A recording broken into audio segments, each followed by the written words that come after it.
I mean, look, we got a symmetrical, like completely symmetrical structure. The only imbalance is he has traded this pawn for this pawn. Okay? And so right now the bishops are looking at each other. My game plan is going to be trade off those and then put my pawns on light squares.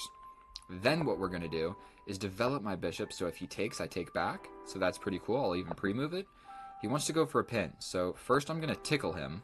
If he wants to step back, it is what it is. If he takes, that's a bad move for him. So sometimes you want to throw in these little tickling the bishop moves because there's like a 15% chance he does what he just did right there. And then, you know what I mean? Now I have the only bishop on the board, and that's a good thing for me.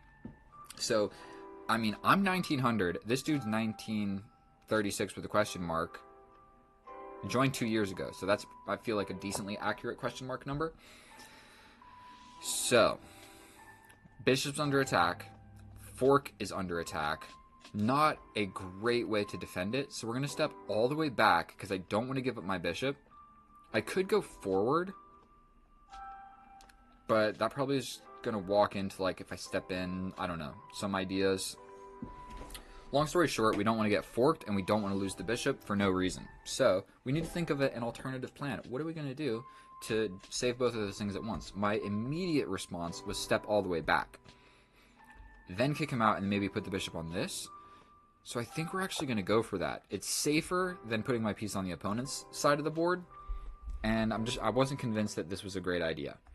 This pawn push seems to make sense now to me. That's probably what I would play if I was playing the white pieces. Or getting real confident with this. But we're going to stick with the game plan of tickling this knight. We don't want the knight on our side of the board applying pressure to stuff like that.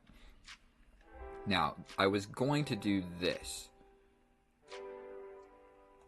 but I think we need to castle. I do kind of want my bishop to get up, like, somewhere, so we're just going to put it here, just so that the rooks see each other. If you noticed when the bishop was here, this rook was undefended, and it was just a little bit of an uncomfortable position. So now this knight wants to go here. Don't really want that knight to go there, so I can push forward to stop that. It's probably not the greatest plan in the world. I could also threaten him.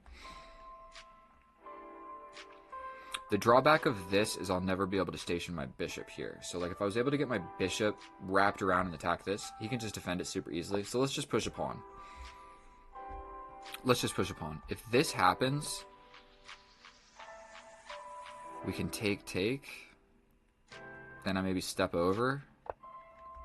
Okay, so he attacks my knight.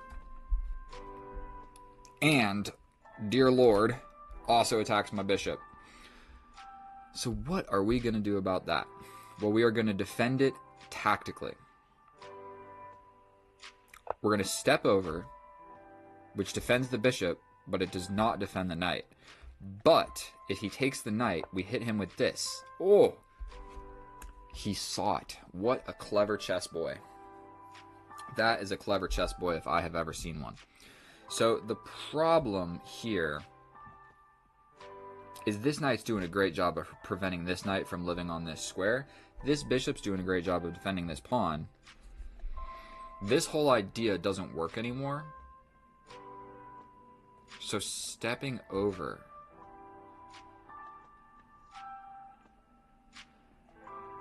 But then that allows this. No, it doesn't. I can just take. I think we gotta go for something. Can't just sit around twiddling my thumbs doing nothing. The problem with this, if I capture here, is for one, the pawn attacks my queen, and then for two, I am letting go of the defense of this. So boom, boom, boom. For one, I can grab this pawn. He's going for this pawn. This dude is just all over the place. I can jump into the position. I can jump back, actually. Let's do that. That seems to make a little bit of sense to me. Plus, I'm lower on the clock, so if we repeat moves, I'm okay with that. Wait, was this just hanging the whole time?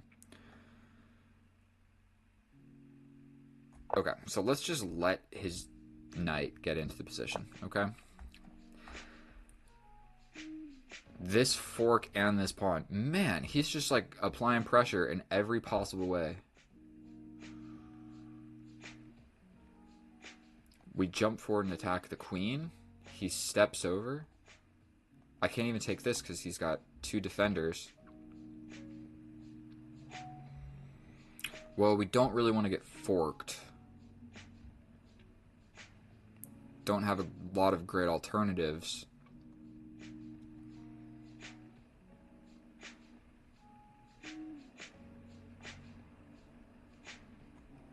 Activity over everything.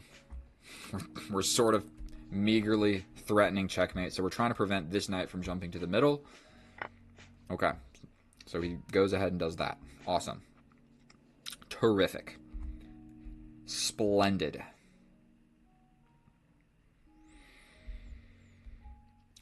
This is absolutely no fun.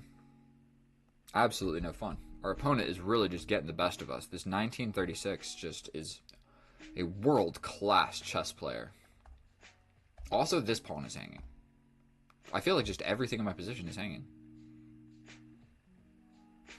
What on earth? What would Jesus do?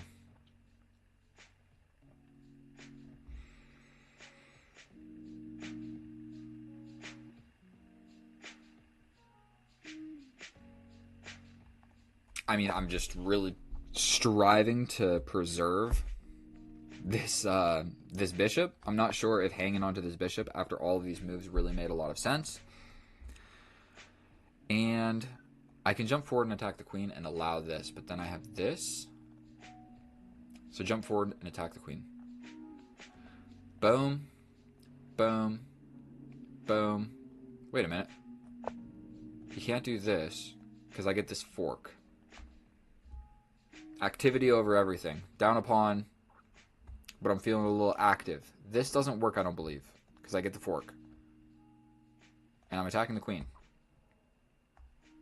And if the queen goes here, it gets kind of sketchy. Okay, so he just hangs the queen. It is what it is. I'm going to give him a take back. Give him a take back.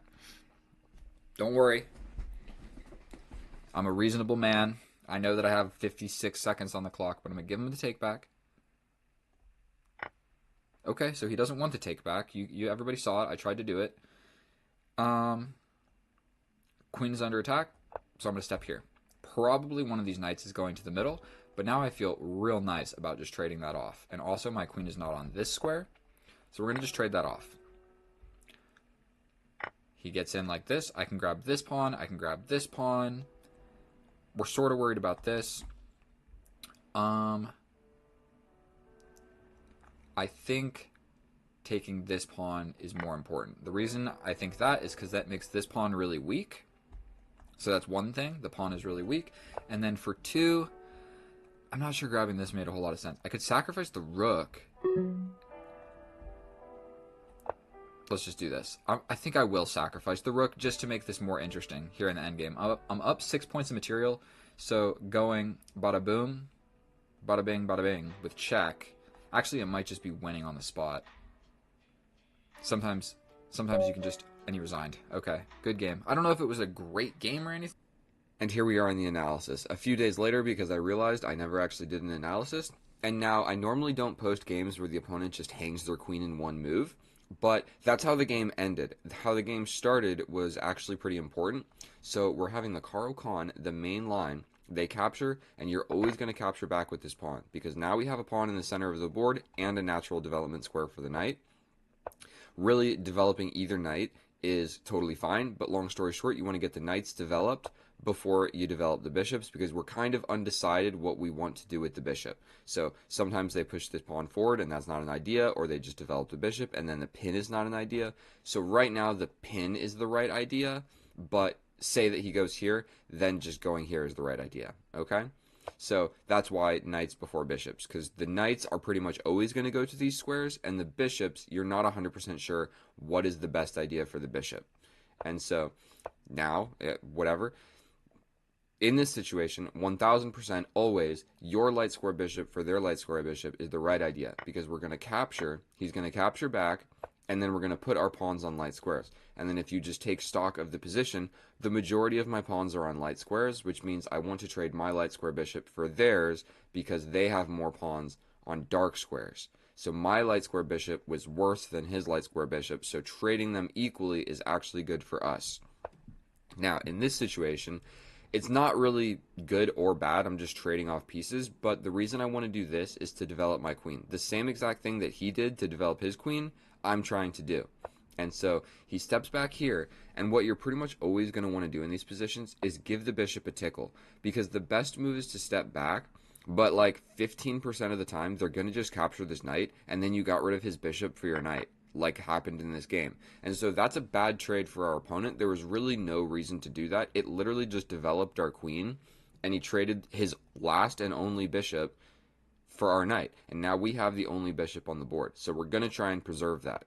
So instead of going forward and getting tickled and then going back, or doing a dangerous levels where he could like take and then I take, I don't know. I just didn't think that was so great for us. The far more simple move is to just go back. Now this knight is not getting in with these forks. Well, I guess this isn't a fork, but it's a check, and it would totally suck for us, and he would get this pawn. So yes, these two squares are defended by my bishop. So, long story short, we're undeveloping the bishop with the idea of kicking this knight out immediately. The knight has to step back. Then we have the opportunity to castle. We step forward with the bishop, kind of just like getting him off the back rank so that the rooks see each other. We step forward because we don't want this knight getting into the position. My pieces are pinned, like my knight is definitely pinned to my bishop, and if I move that, he will just take the bishop.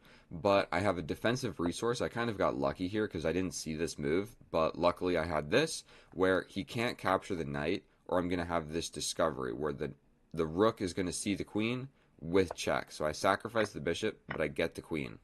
So luckily I have this resource. He sees it, so he steps over. So now that resource is no longer an idea, but now I have time to step out of the way with the bishop, or step out of the way with the knight, and whichever one I step out of the way with, the other piece is defended by the rook. Now, I don't know why I didn't just jump forward into the position. I honestly cannot tell you why I avoided this move. I guess I really have no idea. That was the correct move.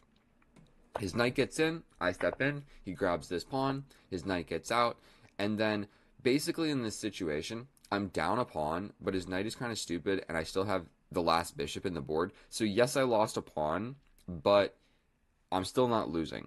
Then in this position, I jump forward, and essentially what we're going for is capture, capture, capture. Something along those lines. So like if he steps over, I can still capture, and he still captures back here, and then I could jump away with the knight or whatever, and then this guy is defended, and I'm attacking the queen. So long story short, I lost that pawn, but this knight's journey out of my position, he's also going to lose a pawn, and he's actually losing a little bit in this position. And so I also could have just taken this, where if he takes back, I can take with whichever piece, really. Whoop. And then I get this. And he can't take. He can do a queen trade. Boom, boom. I guess I couldn't take with whatever piece. But instead of doing that, I attack the queen. He doesn't move the queen. I take. My queen is attacked. I step back. I don't think that I showed you guys the graph, but that was 94% accurate and 2 inaccuracies. So it was a near perfect game of chess. That was 5 minutes for the recap. So thank you so much for watching my video. I probably already said something about please subscribe. So please subscribe, leave a comment. If I missed anything, just let me know. And go play some chess. I love you. I'll see you in the next one. Bye. Oh, hello and welcome back. Thank you so much for clicking on my video. We're back at it again with another epic and educational day of chess. Today we are facing Jesus himself, a 2000 question mark, and his other ratings are quite low. He's played 250 games, so that's a fair bit of games. We're playing C6 because that's what we play every gosh darn time. We're going to just go for this. And you know what? We're going to close the pawn pyramid. And already on move whatever. I'm not 1000% versed with this opening, but I'm confident that it's going to work out. And I think the longer you play chess, the more openings just make sense. And so like, I don't know if I've had this exact position. I believe actually I have. Normally this pawn has done something, but we're going to just go for this pawn break. It makes a lot of sense to me. If he takes, I develop the bishop. If he doesn't take, I have the natural developing square for my knight. And so he has this check, which I can defend like this. It's a little bit sketchy, but it will. Wait a minute. I defend with the queen. What am I talking about? I defend this. I threaten the queen. Oh, dear Lord. He's trying to get fancy. I think I can shut the door on the queen first, because this check is really what seems to be the risky business in the situation. So I can shut the door on this queen and then capture back at will. And so I think we are going to just go ahead and do that. My natural knight for the natural developing square. So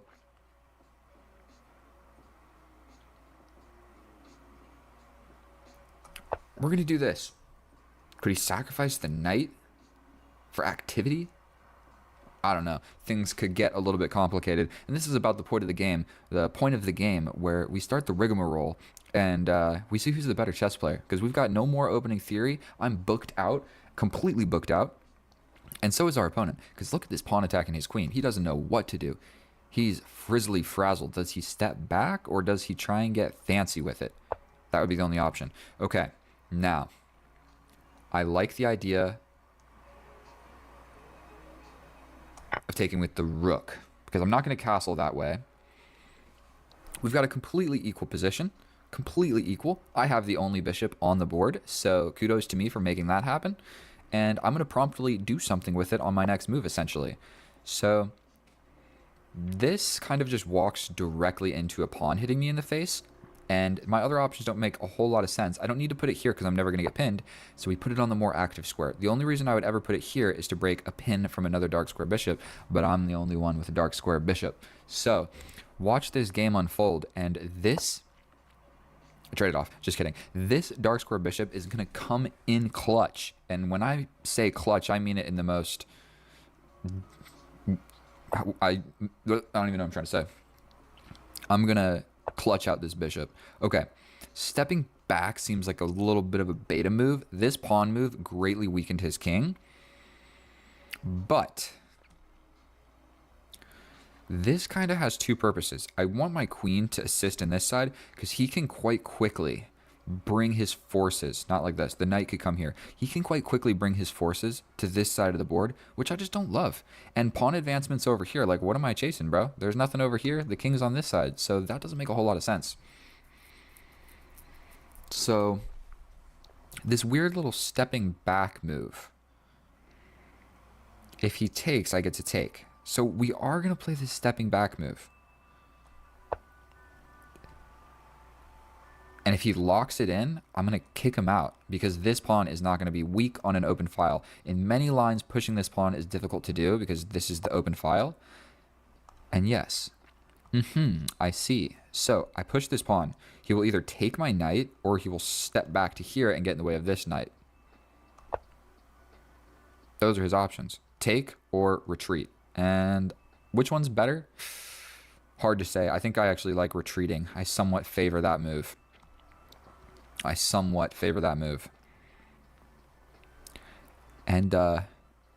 we're in the thick of it. We're in the thick of it, boys. And my one female viewer that... I'm not even going to kid myself. Like 1% of my viewership is female, by the way. If there's a girl watching this, go ahead and send me your Instagram or whatever. But in the case, I get like 100 views a video. 1% of that is females of my entire time making videos. So the probability of a female watching this video, it's just us, boys.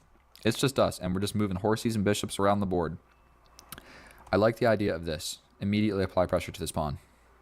What I am scared of is this. So hold on a gosh darn second. Luckily, all these pawns are on light squares, so my dark square bishop is the best bishop on the board by far. So what should I do? What should I do? Scoot over with the queen. I feel like an attack is kind of brewing. This side of the board is like frozen. So you know what?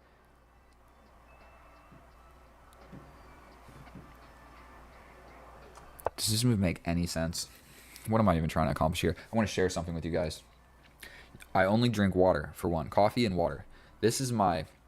Look, I put a little ledger sticker on here. This is my water bottle. But it doesn't hold that much water. So every day I run out of water. I'm like, drink, run out of water. I bring it to the gym. I fill it up. I come home and I'm out of water. Always out of water. Are you ready to see something? Your boy is never going to run out of water. Look at the size difference.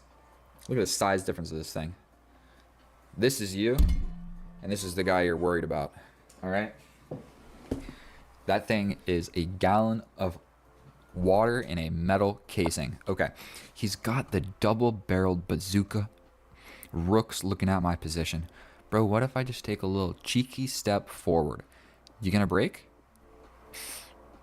I definitely destabilized my pawn structure. I'm just like not enamored with the idea of this double bazooka looking at my queen. It seems to be a little bit of a peculiar situation for my queen, because do I step into this or do I step aside and step one step further away from this potential onslaught with these pawns pushing down the board? And once this guy slides over, the knight's coming, and then this is coming, and then I'm going to take, and then the knight could jump in. Oof. Knights are good in closed structures. Bishops suck in closed structures. And this would be a closed-ish structure. What if I just push, bro? How many pawns are you really going to push? We go here. If he pushes, we take. If he takes, I push. If he pushes, I push. If he takes, I take. If he slides over, that's all I'm going to calculate. That's all I'm going to calculate. Now I have a place to kind of hide my queen behind the pawns instead of getting a little pawn jammed in my face. Got a little place to hide. Yeah, we need some. I need to make some pawn trades is what I need to do. So like, is all of this a terrible idea? We lock it down. We lock it down. No questions asked. I don't have to take that. We lock it down. This pawn push comes in, we take it for free. We locked it down on the light squares. One more pawn push and I have my entire position. So he's going for this. But you know what? I think I'm in time to step forward. If this file opens up, this move might be a tad bit unnecessary. And I've got a couple holes in my position for this knight. So if the knight jumps in right here, I'm just going to kill it. We're going to step forward. This is what we need to be worried about. I've got a couple holes on the dark squares because I have so many pawns on the light squares. See how that works? So when a pawn is on a light square, it also attacks the light squares. When a pawn is on a dark square, it attacks the dark squares. And so it looks like he's going for this. And if he takes, I'm going to push here. And if he pushes here and he takes, these guys see each other. If he pushes, and that's already there. So if I go boom, boom, and he hits me with a check, yes, I have to do something with my king like this. And it's really, really slow. Like I push, you know what? Did that just happen? If I lose the game now, we get to blame it on that. I made a mouse slip. We blame the mouse slip. Does it even change anything? The position is still more or less the same. Obviously, I meant to go here to address the file opening with my super uber duper defended rook. And this rook is doing a great job defending this pawn. Unfortunately, I don't think anything is ever going to be attacking this pawn. So this rook needs to get a new job, such as boom, or like trading here and then being the rook over here once this one dies. Okay. That's a little bit spooky.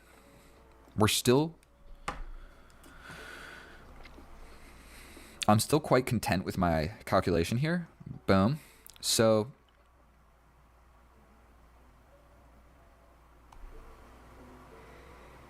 queen here. Potentially we have ideas of harassing this side of the board. I don't think I'm scared because we've got this absolute locked position. So I want to actually trade my bishop for this knight unless we're going to be entering an endgame. I'm just going to slide over here. I'm not even going to think about it. He wants to go for this. I'm going to put my rook here. If he pushes this, I don't need to take. Don't need to take. I can just chill. Go up here. Okay, so he wants to go for it immediately.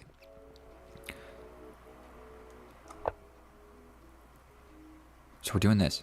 If he pushes forward, then this pawn becomes a huge liability. He has sandwiched me. Absolutely, not even a sandwich. He has turned me into a panini. But take, take. Take, take, take, take. check. Here. Check. Here. Hold your gosh darn horses. I think I blundered. Boom. Boom. Boom. Boom. Boom. Boom. Yeah, there's this check. I step over. He slides in. I defend.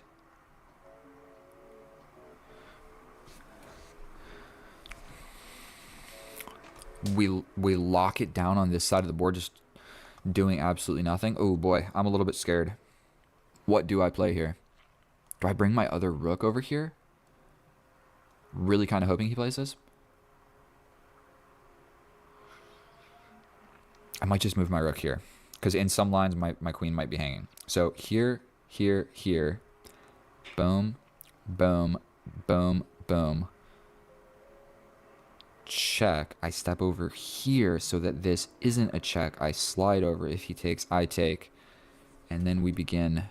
So I am kind of just wasting a move here. But I think the key of this is once all of this happens and the queen slides over. So boom, boom. Please let my calculation skills be somewhat decent. I can, for two, I can just block. And then we hop into an endgame.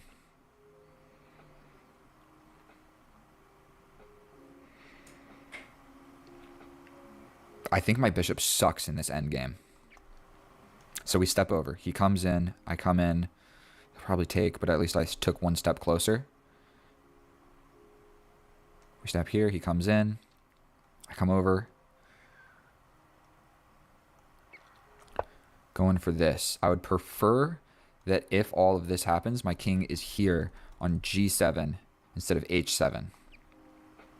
Is my logic here. So if I just slid over and he took, my king would be over here, and then I would have to play another move to be here. And it looks like we're going to have ourselves an absolute endgame, complete endgame battle where, yeah, so he slides in. I have to play this.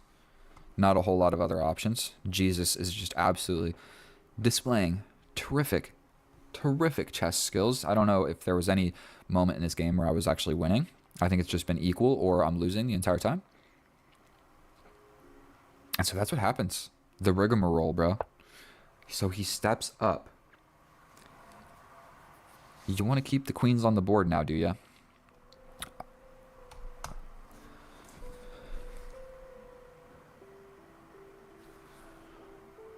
What if I attack here? And we let this happen and we go into a queen endgame? That locks your pawn. Let's just go for this. I would be okay with a trade occurring, actually, because I think his knight, believe it or not, is better. Like if his knight gets to this square and I'm not able to trade it off, I'm actually in a little bit of trouble. So if I can just kill the knight, the only benefit is if he pushes this. But the only time that my dark square bishop is a good bishop is if I get behind the pawns. And that is just looking like an impossible challenge. I can't do it over here. I can't do it here. I can't do it here. So yeah.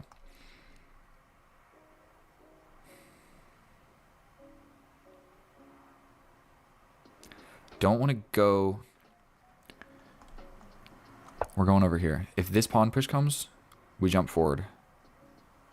If he trades, I take. And then him bringing the knight might be hard because I do cover a lot of these squares. My bishop sucks, but I don't hate him. Please jump in like this. Who is even winning this endgame? I'm pretty sure it's just a draw, if anything. What is his idea? Here. Here, here, here. He jumps in. I take. Let's just go for it. King and pawn endgame. How good is your king and pawn endgame skills, bro? Because I got my bishop, bro. Your knight, I'm killing it. And sort of ruining your pawn. Yeah, ruining your pawn structures. You could, however you take, you are weakening something in the position. So I don't know if he really wants to do that. He could step in. But by golly.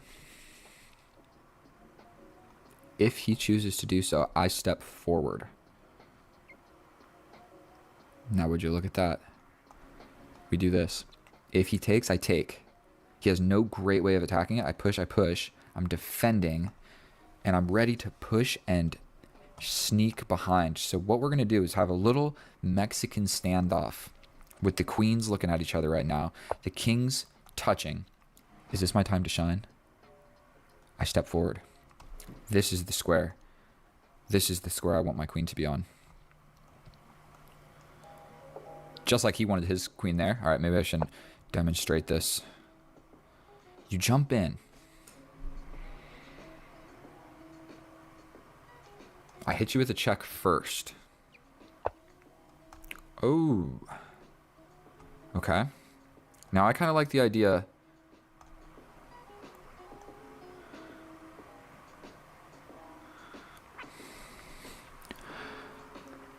We're stepping forward. If this does happen, we trade it off. We still also do have this check where, unfortunately, I don't think anybody is winning. He could try and do something like this. But I'm still kind of okay with making that my plan. Although his king is here, so I don't think that it's actually going to work out in my favor. I also have this pawn pushing idea. Like boom, boom, boom, take, take, and then all of a sudden, check, take another step closer.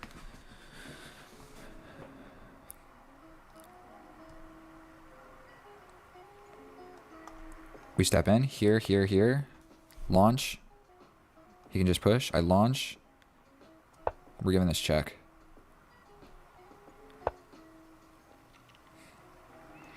Let's shuffle around a bit.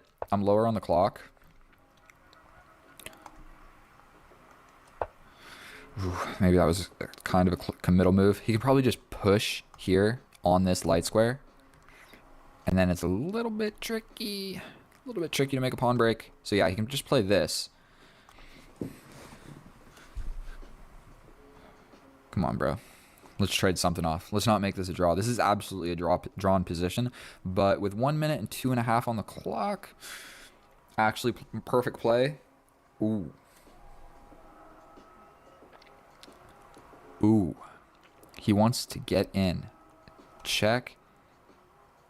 Here.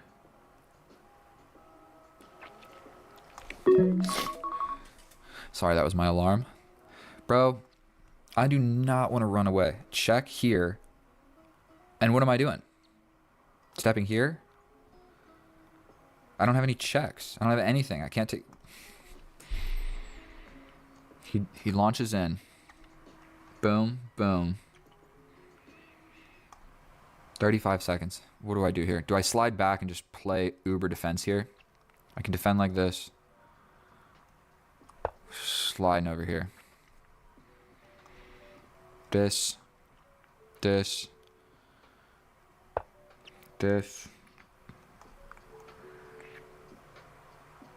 I mean, I'm pretty much going to have to do this, but we don't like this. So we're sliding over with the queen. 23 seconds. What am I doing? What in tarnation am I doing?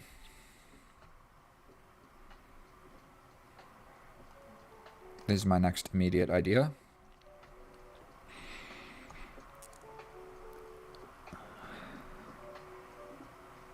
We're stepping the king over. Looking like he's also got this. So if I was to step here, he's got... We step in like this. We are defending both pawns. He's got this check. But now the queens don't see each other, so it's less scary. I will still have to trade this off.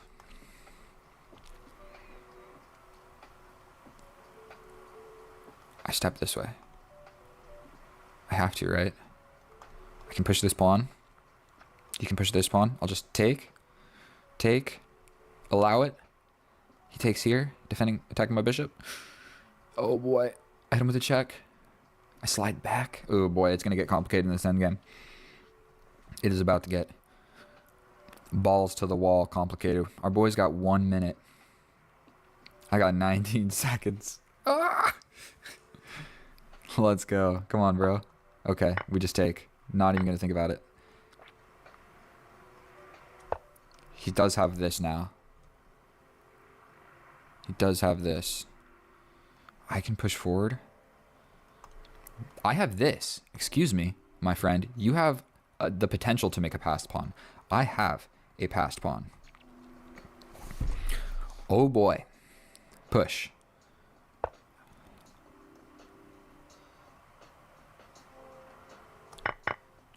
Push. Here, here, here, here. Bro, I pushed my passed pawn. Whoa, why did I take so long thinking about that? That was obviously the move that needed to be played for me. He can go here, but I take. The check is defended. I will take that. He goes here. You're going to have a hard time stopping my little pawn, bro. We step forward.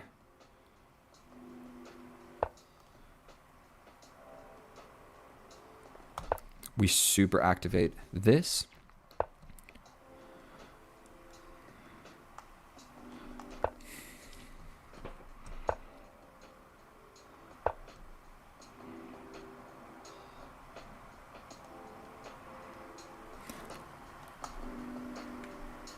I'm literally going to run in on these light squares.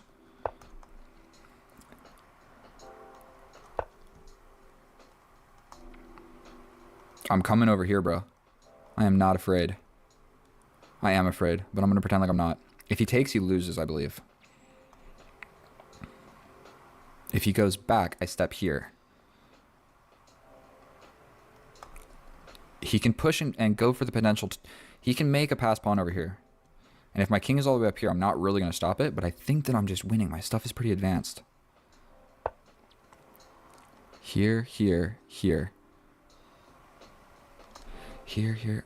I'm going for this.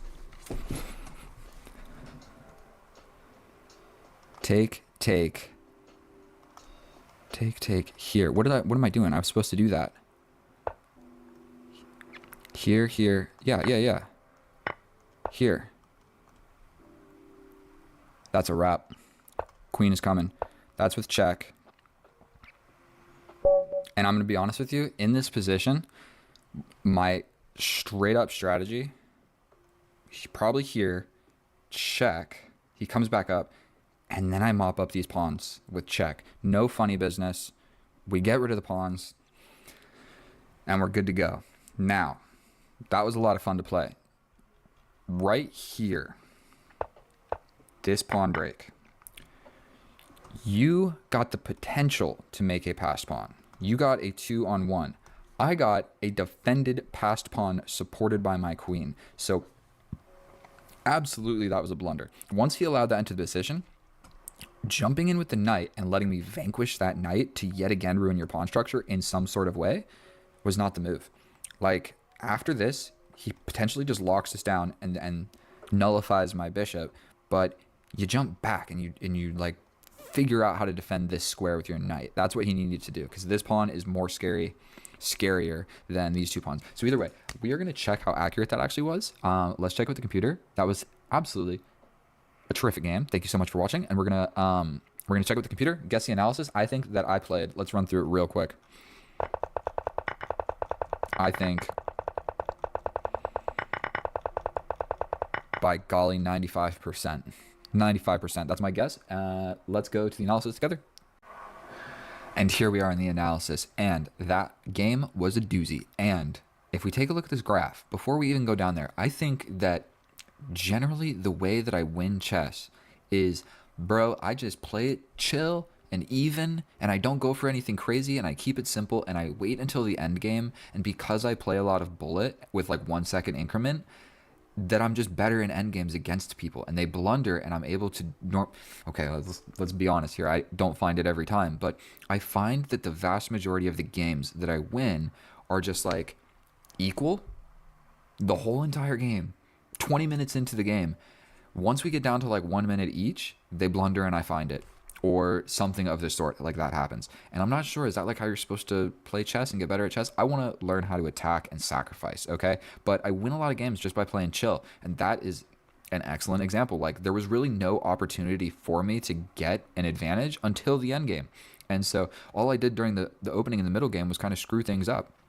And so if we look at this graph, let me scroll this thing over it real quick. This is the opening. Completely even. We go into the middle game. Completely even. It fluctuates tiny. Then I even had a -1. I had a -2 right here. But he needed to find the correct continuation, which actually wasn't hard to find. He didn't find it, and then that advantage slips away. It goes back to equality. And then all the way here, when we both had less than 30 seconds, is when he makes the blunder, and I finally get an advantage. I threw it back to equal, but whatever. I played 90% accurate.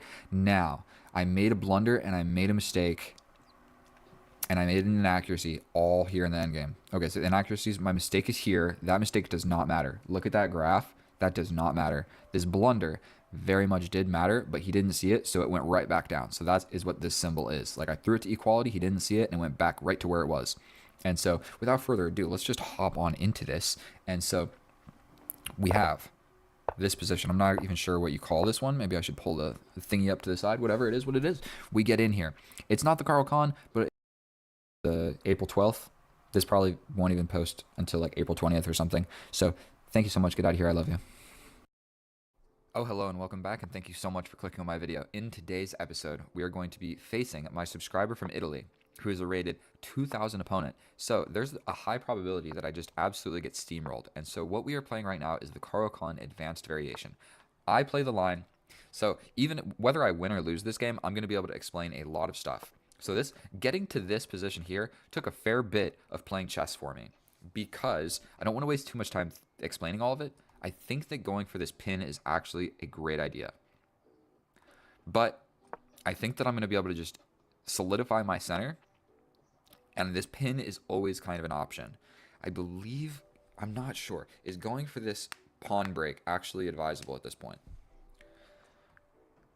I think it is, because his knight is now in front of this. This pawn push and pawn break is no longer an idea, so I think that I go for my own. If he takes, then I get to develop my bishop, and I'm quite happy. If he gives me this check, okay, so we trade off the light square bishop. I'm almost guaranteed that's the correct move, because I'm going to have a lot of pawns on light squares. The whole idea of pushing this pawn was to get a natural developing square for my knight. And we're going to go for a little bit of a trick here in this position, because right now he has two things defending this pawn.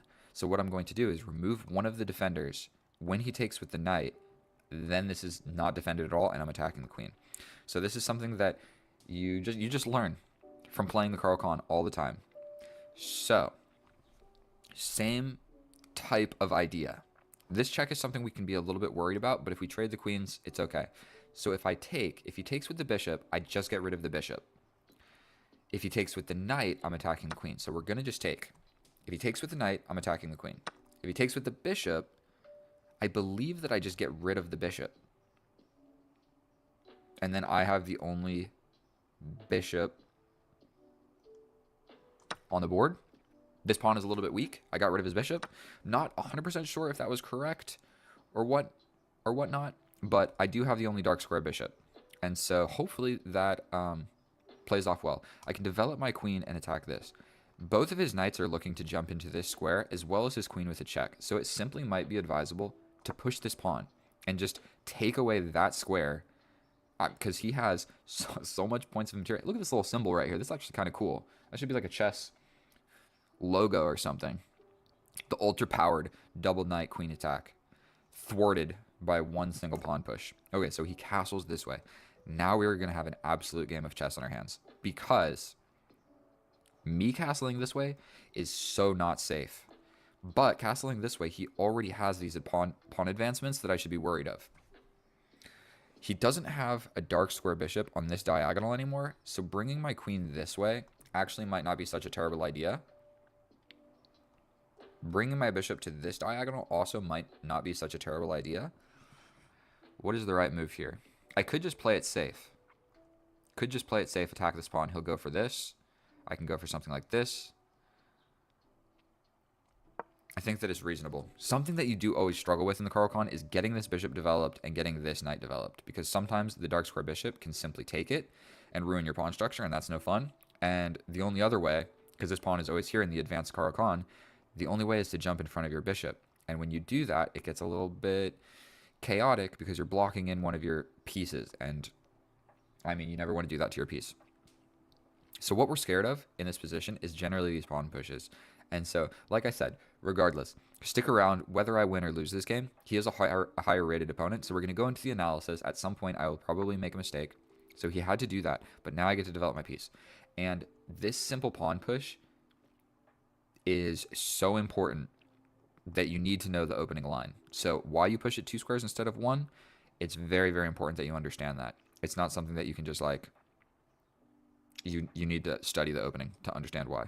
And so I'm going to show you at the end of the video. Do I just attack this knight? The knight can jump here. Like if I go here, I'm kind of just immediately walking into this. I mean, then I can take, and then this goes here. Then my knight jumps in. Don't really love the idea of trading off my dark square bishop. But like I said, I can't really go here. And even if my knight comes here, this square, this just seems like such a weak and silly move. Going to the side of the board to go here, but I can't even go there directly when the knight is there. Should I just castle? That might be the safer move, to be straight up with you. Because like if he launches pawns at me, who's really winning that, bro? And if he pushes in, then I develop? I probably need to develop a piece. Castling or whatever, I think developing a piece. Activity overall. What do we do here? If he just jumps in, I mean, I attack him. This is undefended, but it seems better. Because I'm generally threatening to just do this. And he's 2 minutes ahead on the clock. Oh boy. Chess is so difficult. But now I can bring my knight. This pawn push, yes, it is scary. Because if he takes and I take back, his knight is looking there. So if we see this pawn push, if we take, then his knight just arrives here, which is just as scary. This knight sucks. It'd be cool if he could just automatically jump here. But this knight sucks. If he goes for this, okay.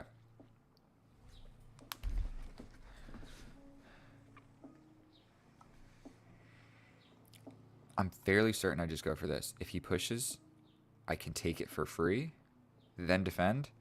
That's the move. My bishop can kind of get harassed. That's almost for sure. But yeah, moving back, I don't know what he was supposed to do in place of that, but stepping back is not always the greatest move. That was definitely a stepping back move. In chess, you have your side of the board and the enemy's side of the board. And what you are trying to do is station your pieces on the enemy's side of the board without them getting assassinated immediately. And so, like, this bishop is on the enemy's side of the board. He's not really looking or doing anything, and he can quite quickly just get kicked out. Oh boy. We are having a maneuvering battle. My knight can now jump here. His knight can jump here. And it's hard to say, actually, like, what's going on here? I think my knight jumping to the middle of the board seems to make a lot of sense. Castling this way also makes a lot of sense because he's getting ready to just, like, kill me on this side of the board. I am looking directly at the king, so there is that. But I think this move makes sense. If he jumps in, I just take. Probably boom, boom, boom, boom, boom. Then there's this. Gosh darn it. Knight to the middle of the board. My knight wasn't doing a whole lot here, so now we're here. His knight will jump in here, and that's going to be a little bit difficult to get rid of that knight. I literally might, because his knight on this square is better than my bishop on this square, so I might go back and just get rid of it. Which isn't necessarily something you always want to do. I've got the only dark square bishop. Yeah. Literally scooting back and just threatening to get rid of that. Castling probably makes a whole lot of sense as well. This is defended, at least for now. I can't push this because this hangs. And then this hangs. He can just jump in. Get something like this going. Probably I push forward. Yikes. I think we're going to just castle. We're going to castle. This is actually really scary. This knight. We can't let this knight stay here for any longer. Because this is a fork of everything valuable. I can't bring my bishop back, so I might have to scoot over with a rook to defend that. The only thing defending is my queen as well. And you got to be very, very careful when you only have one piece defending a square from a knight. Like my queen is defending a pawn from a knight, which is not what you want. He could essentially figure out a way to distract my queen and then get this fork. And we can't have that. Not a chance. So bringing this rook. Okay. I mean, we just take. Queen steps forward. He's attacking this. What if I push forward? He takes. I take this way.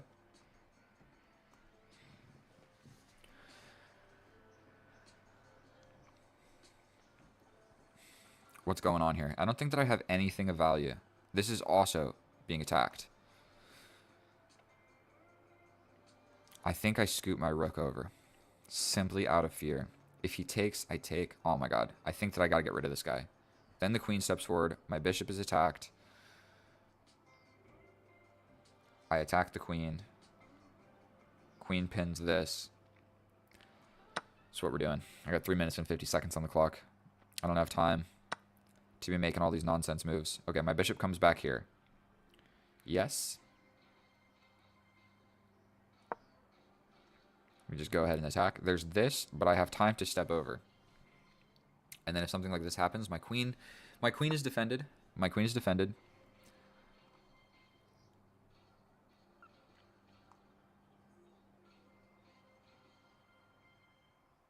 We're defending this. If he jumps in, I mean, we can kind of just shuffle back and forth.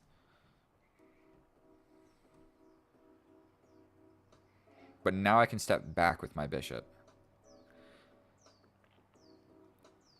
And then if I step back with my bishop and he trades the queens, he'll probably step forward with the rook. But I can just step over and I think we're chilling. We could trade like this, then my king comes back, and then we might be able to enter an endgame. Where like if I tuck my bishop back here, we can get this at the end of some of these lines.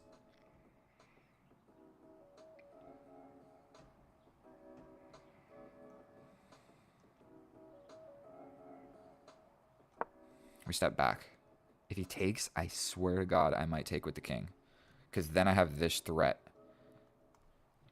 I mean, the queens are hanging, so he's got to do something.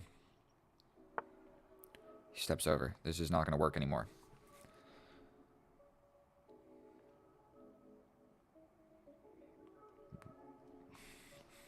Oh, he wants this now. Okay. We're stepping over with the king. I don't think I needed to do that immediately, but this is his idea. And it's just not something that I want to deal with.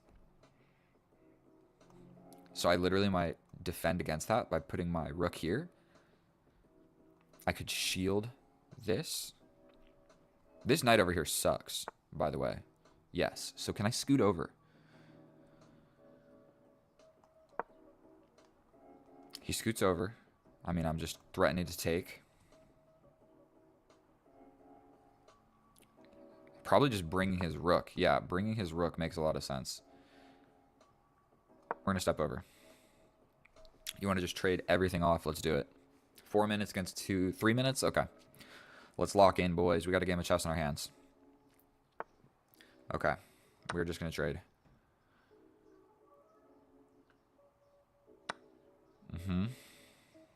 Attack the rook? Really, we want this fork, but I just don't think it's ever going to happen. Do I kick this knight out now? Take. That weakens this pawn. I could step over. Take. Let's just do it. The queen is still defending this. Now we have traded enough pieces that the fork is really not something that I even need to be worried about. And what I'm thinking is if we are able to trade, by golly,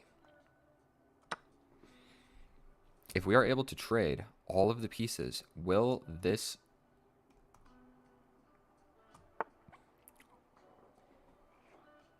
Immediately, I think, passed pawn. Immediately, that makes a passed pawn. If I take here and he takes back, I step over. Boom, boom. What if I attack the knight first?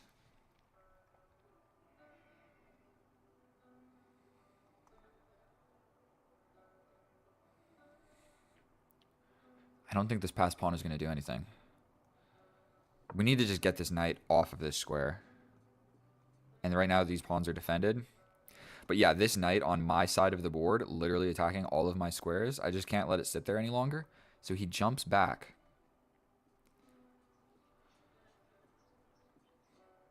Then I take. If he takes here, I can give a check first. So if he takes, I'm just going to take back. Okay, so if I take here, the knight jumps in. We take this. He takes with the queen. I step over. The queens trade. The king steps up.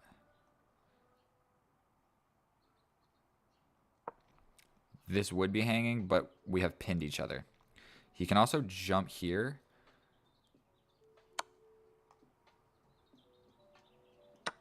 King steps forward, defends against this.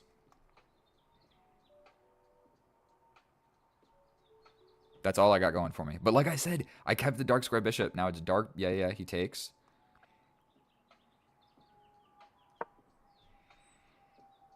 I got to be real careful now. We are in an endgame. King activity. There's this.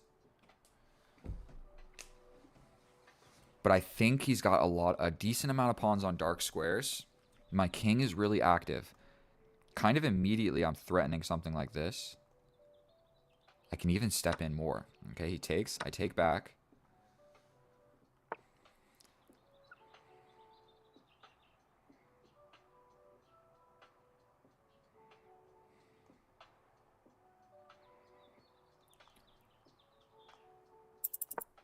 "59 seconds. Scary. I'm attacking this. He can step here. I can push. I can also attack this pawn. We're attacking this. If he steps over, I step in. And just get real brave with it. Oh, God. We take.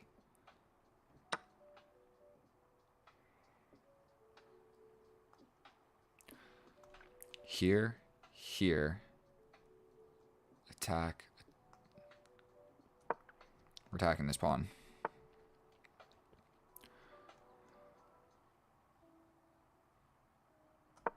If he jumps in here, I step all the way back. We're attacking the knight. The knight jumps in here.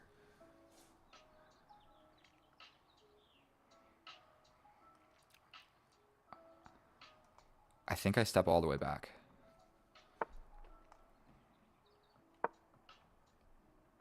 This is held. This I'm going to grab. Here. We grab this. Oh, God. Oh, God. Oh, God.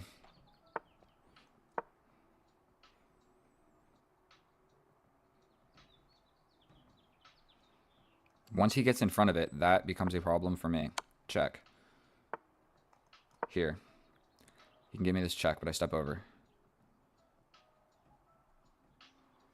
Oh, God. I'm so scared. What if he just pushes? I step over. Oh, my God. He can grab this. Yikes. He can grab me.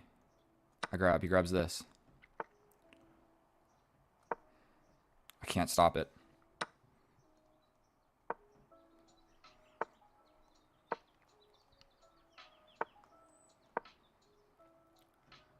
He can go here. And there's nothing I can do. Oh, that was so good. I messed that endgame up. 10,000%. He touches it. Ah. The truth is, actually, I feel like I'm kind of proud of myself there. That wasn't terrible. And I'm almost guaranteed, like, right here in this situation. He had two passed pawns. That was the problem. So this. He jumps in.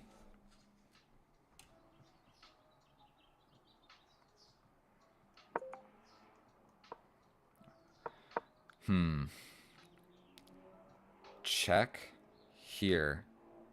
Take here. Take. That's what I needed to do. It was this. Sacrifice this pawn, realizing I'm going to get these 2 pawns. And I thought about it for a split second, but got scared and said, you know what? Maybe grabbing this pawn makes more sense. But then he just grabs this pawn, and then we just have 2 passed pawns, essentially, versus my 2 split passed pawns. And so the situation was this, that his pawns are always good to go in this situation. Like, no matter what I did, I can't actually ever capture this pawn.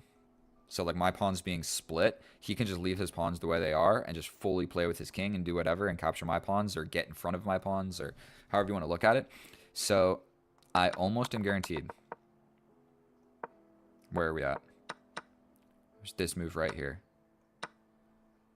Check. Take. Take. Take, take. And what are you trying to do there? I'm just going to grab this. I have an extra passed pawn. Potentially, it's still a draw.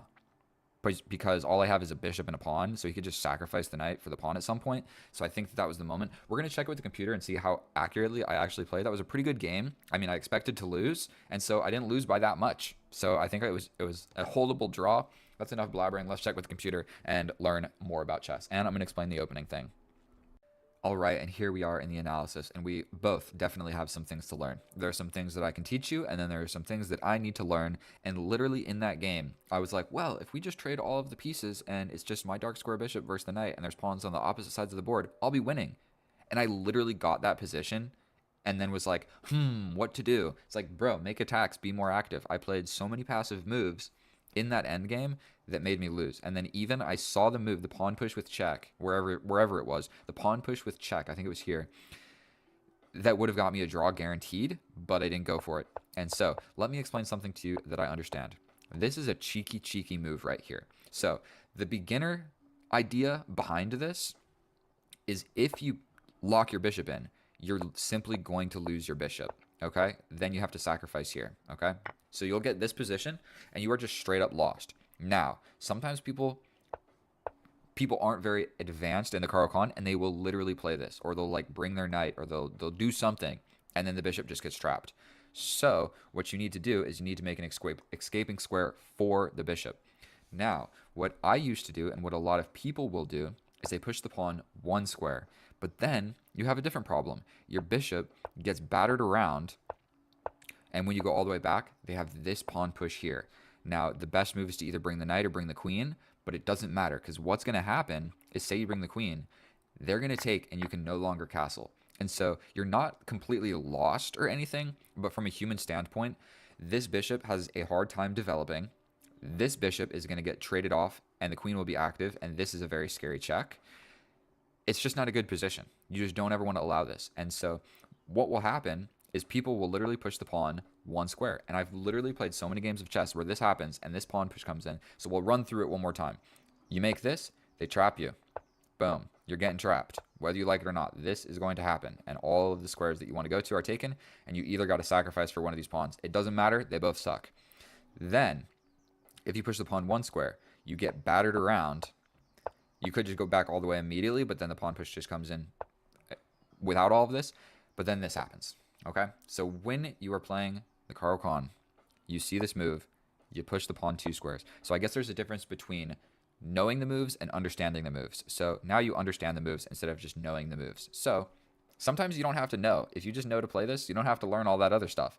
And it's trial and error, and you can kind of skip the error part. And so we have a game of chess on our hands. I mentioned that this pin makes a lot of sense. This knight did become a demon later on in the game, but it all worked out. So we go for this pawn push. We trade off the light square bishops. We bring the knight. He brings a bishop. I take, he takes, and I get rid of the dark square bishop. So now I have the only dark square bishop in the position. Now, like I mentioned, this square with the cool symbol, it's different. You see that? It's different on chess.com. It shows the knights like boom, boom, boom, boom. Or it shows like the L symbol. Okay, so we take away this square. Obviously, we don't want any of these pieces going there. Then we develop the queen. With tempo, we're attacking this pawn. He defends. We bring the bishop. Here would have been more active. He's slightly winning after this because he has the pawn break, but he doesn't see it because I was going to do this and ruin his pawn structure. So we get this situation. My knight's on a good square. His knight's on a good square. This is very scary because it's only defended by the queen, like I mentioned. We castle. I think it's a good move. Everything's completely equal. We trade off the knights, and now I'm kind of switching gears. And what I'm thinking is, obviously this is a scary fork, but what if we just like move things around a little bit, and that fork is no longer an idea. It's now defended twice, and it's basically this very well-placed knight versus my bishop. So we step back, kind of opening the idea of going into an endgame. That is literally what I'm thinking. Let's go into an endgame with your knight versus my bishop. Best move, I step over with the king. Oh, I didn't even go into the analytics. He played 91% accurate, 7 inaccuracies, 3 mistakes, and I had 2 blunders, 5 mistakes, 5 inaccuracies. Did I say that right? If I did, you can read it right there. 85% accurate. I was absolutely winning the entire game, and then I made a blunder when I had 20 seconds left on the clock. So what are you going to do? Get better at playing fast. So we get this position. I scooted over because I just didn't want to get attacked, but now we are literally entering into the end game that I wanted to get. He goes here. I'm supposed to just take whatever. I kick. Never mind, now it sees it's the best move. Best move, knight steps out, we take this pawn, he takes here, and now we trade off the queens. There was no way to not do that because, like, yes, his pawn is hanging, but the queens are in between the kings. Everybody's pinned. So basically, you're taking me or I'm taking you.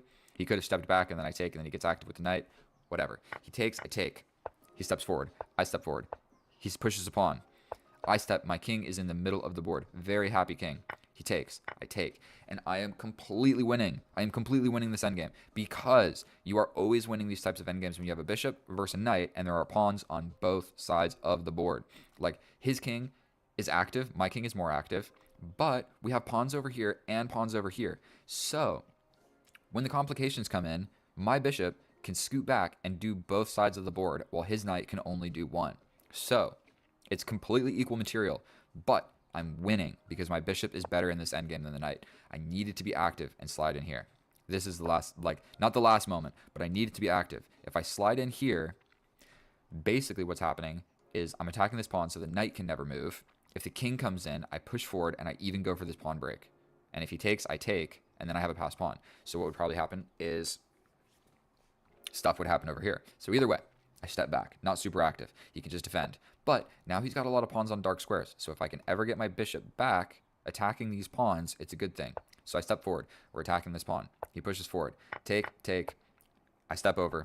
And it's a draw now. I needed to be active. I don't know what to say here. Let's watch the winning line. I go in. Best move. Knight goes back over here. Best move, attack the pawn.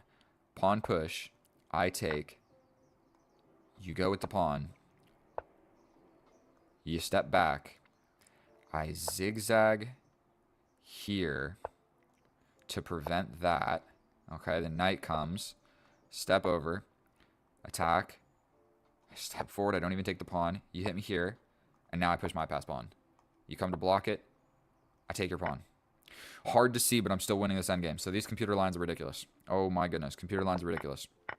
So I step over. Now, I'm still winning, but not by as much.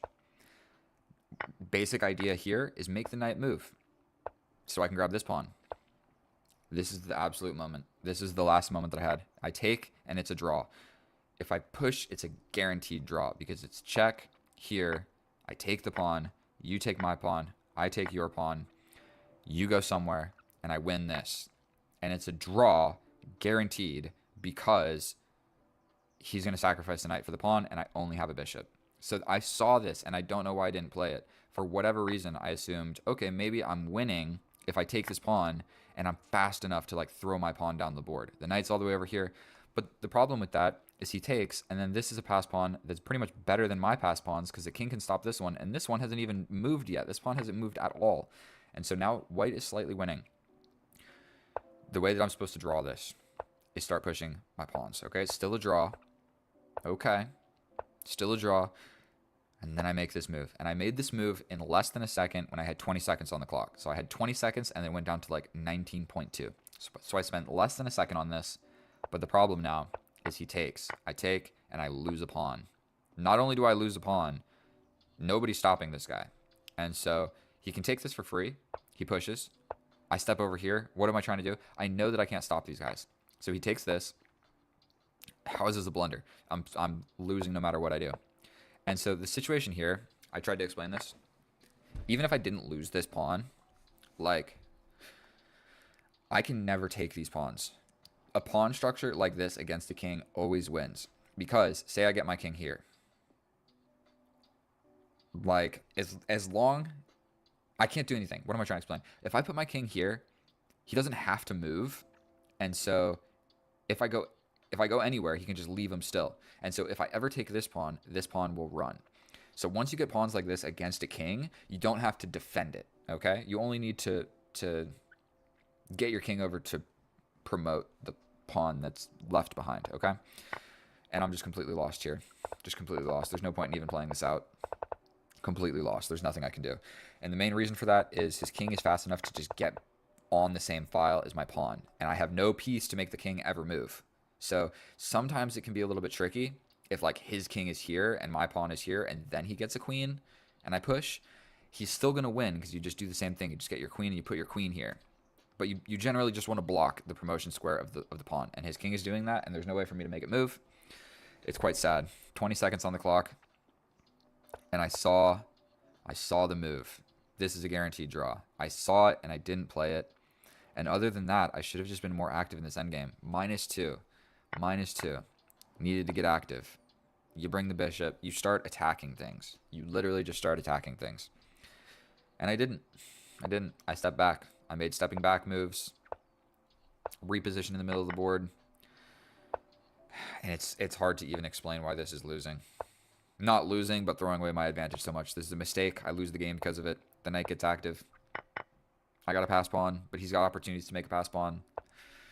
It's so sad. So sad. Either way, if you made it this far, thank you so much for watching my video. The main thing you need to learn is if you play the Caro-Kann, understand that variation because it's going to save you a lot of grief. It's because you're not going to get that pawn push and lose games because you can't castle. So thank you so much for watching. If you enjoyed my video or simply enjoy watching my videos, what I'm trying to say is please subscribe. I'm trying to reach 1,000. I'm at like 599. So if you want to be number 600, just go ahead and press the button right now. Thank you so much for watching. I love you guys, and I'll see you next time. Goodbye. Oh, hello, and thank you so much for clicking on my video. Today, I want to share with you a game that I recently played where some blunders do happen, and I ended up with a worse position. And part of chess is fighting back from losing positions. Not every game you play is going to be you get completely smoked or you completely smoke the opponents. Sometimes you get a worse position and you have to fight back. You have to finish the game. And so without further ado, I would absolutely love to share this game with you. It's a little bit emotional for me. And so let me know what I think. Let me know what you think, and let's get right on into it. 1737, Belgium, e4. The Scandinavian, nobody likes this opening, bro.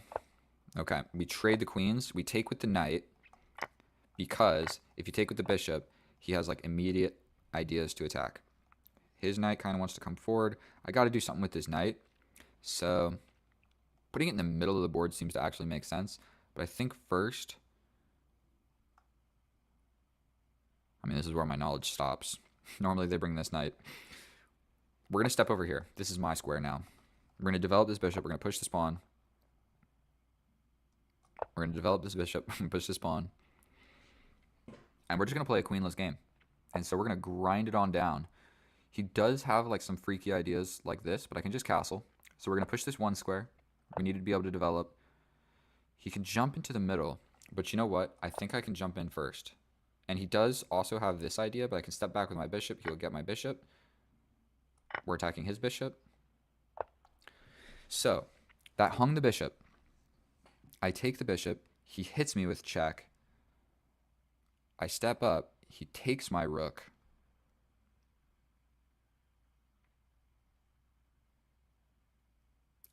And I'm just pretty sure that he's going to get my rook for these two pieces, which I think is good for me. Right? So, boom, boom. I can even step up this way. If you hit me with a check, I block. You step back. I develop. No, I need to maintain touching this square. Boom, boom, here. You take the rook. I step up. We're doing it.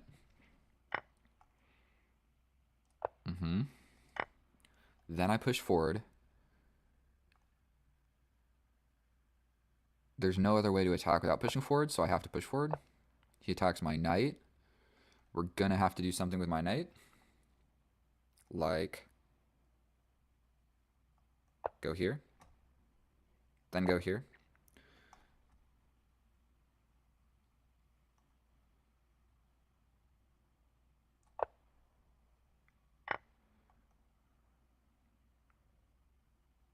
Uh-huh.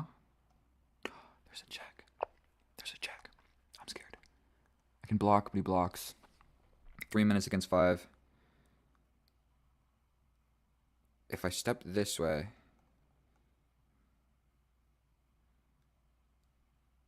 I think this side is going to be safer.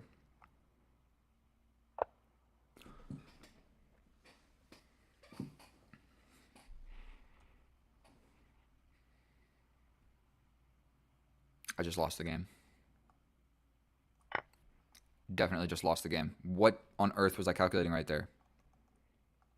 Like, check. Step here, bro. Step here. I completely forgot my king was preventing. Oh. He hits me with a check. We step forward. He castles. I lose the game. Even this doesn't work because he just comes over and destroys me. So maybe I gotta like make a move like this.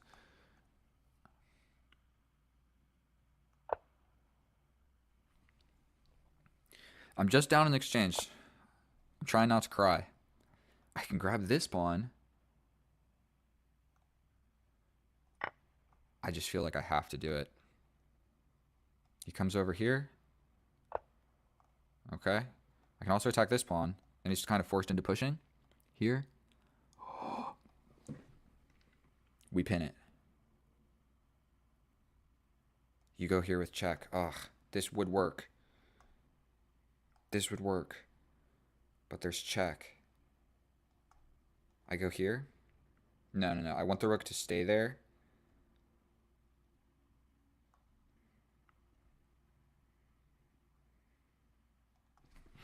I want this to stay there.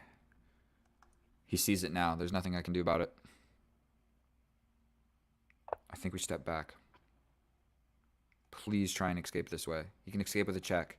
Then I step up. I really need this. Castling would get out of it. If I get this, then we are in a game of chess. Completely equal. Actually, I would be winning at that point because I got the bishop instead of the knight. You can jump over here.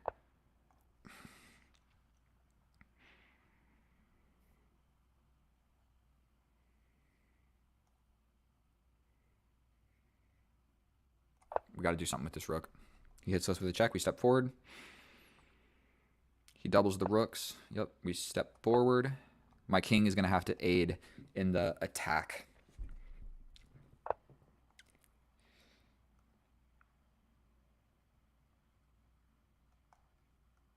I feel like I just have to trade that. What else am I supposed to do? He can double and infiltrate.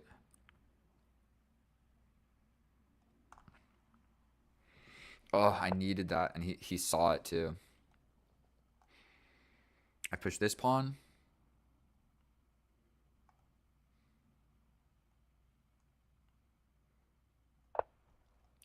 He can pretty much force me to trade the rook, and if I lose the rook, I'm in a lot of trouble. There is like an 80% chance. And one thing you might not know about chess is the way that when you're looking at it with Stockfish and it says like you have a +3 advantage. That's basically like a percent of what's the probability that you win in this position. Essentially, is kind of one way to look at it. And so it's like if you have a +9, it's like you are very likely to win. Okay. We attack. You come in.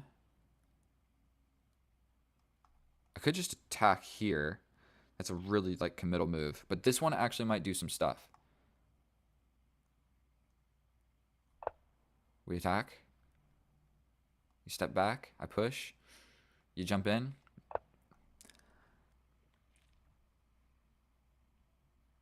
Here.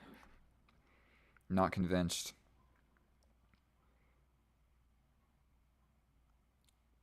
Here with a check. Here. Here. Oh, that's not going to work.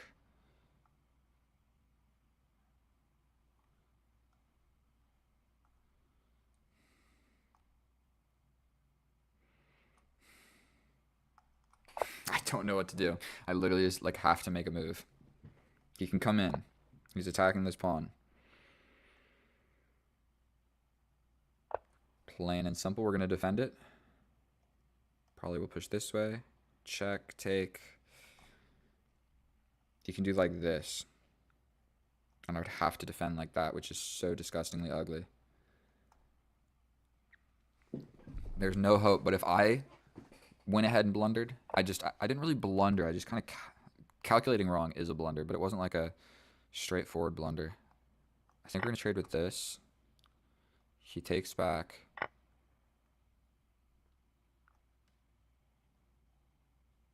We push. He can launch check, and then even his pawns are doing a little bit of attacking.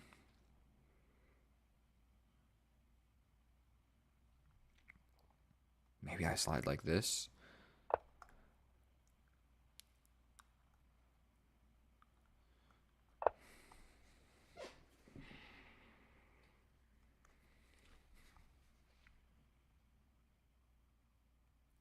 Do I dare go for something like this? 3 minutes against 47 seconds. There's just no way. I have a losing position. I have less time to think about my moves. I'm not trying to be pessimistic, but sometimes you got to be realistic. We attack this dude. He can't go here. It would be a blunder. We step back. I don't know what else I was supposed to do.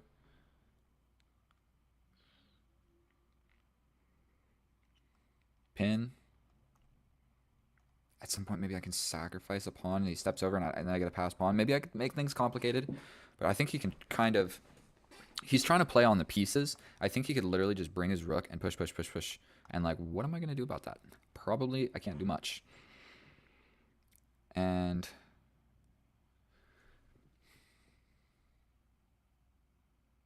like, I can have, like, a tempo winning move on this rook. Like, if I attack the rook would have to go here. I can then attack the rook again. The rook would go somewhere. I can hit him with this check. So here, does that make sense?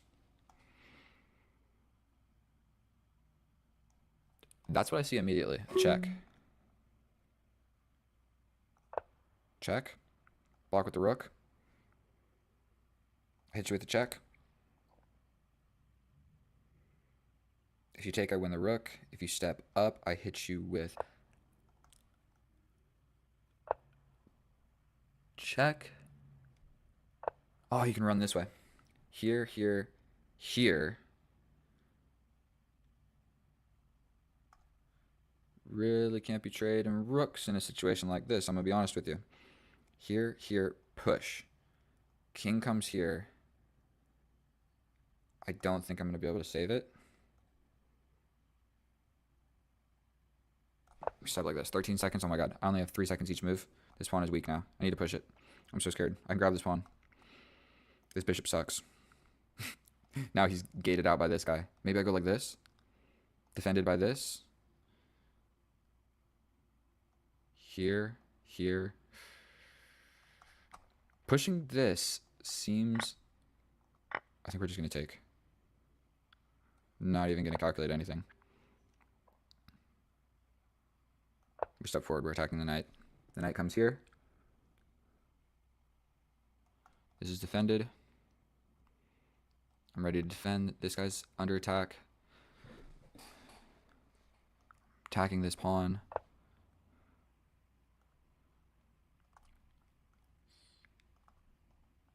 We take the rook.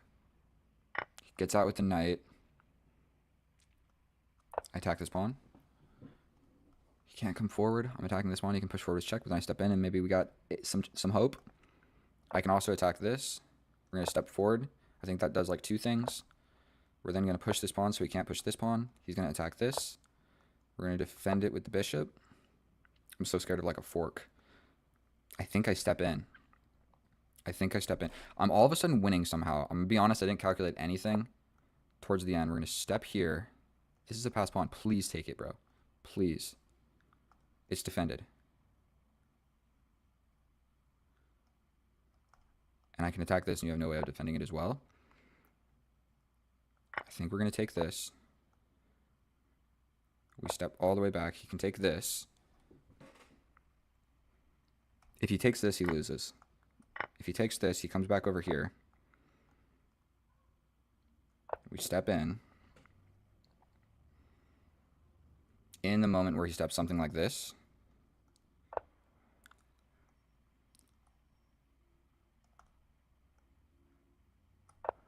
he's going to get this. I'm up 2 pawns, bro. I don't know what to do. He's going to get this. Right. I'm going to go here. I'm so scared. We step here. I forked. He comes over here. I step up. Then he sacrifices. Oh my god. If he takes, he might even be losing. Here. We step up. Defended. My pawns are too far advanced. If he took, I think I was just losing. I might just grab. Or push. I think we take a step forward. If he comes here, we take this. He takes this with check. I'm going to scoot my bishop back 1 more square, just to avoid nonsense of forks, because my king here is a fork. We're going to take this. The king is guarded off. I'm attacking these squares. So he can push forward, but he can't come over to stop this one. So he gets in front, but I'm just going to take this. I'm going to push forward. His knight has to block this one. His king has to block this one. I'm pushing this pawn. 12 seconds on the clock. And all I have to do is not lose on time for 1. It's a draw no matter what. I'm going to push. He can go here. Here, sacrifice here. And it's going to be a little bit annoying. We're going to go here. If this happens, we check him away and then make a queen. So he goes here.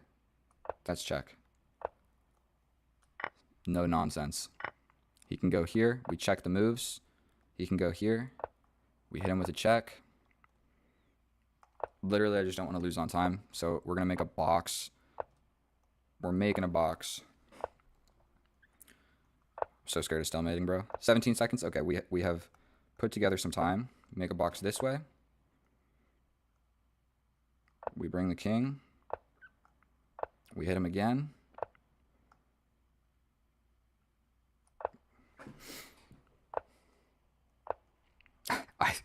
I'm so frazzled from that game that I don't know how to checkmate with a king and a queen. So we're just doing it like this, okay? Go to the corner. He's locked in these 2 squares. I bring the king.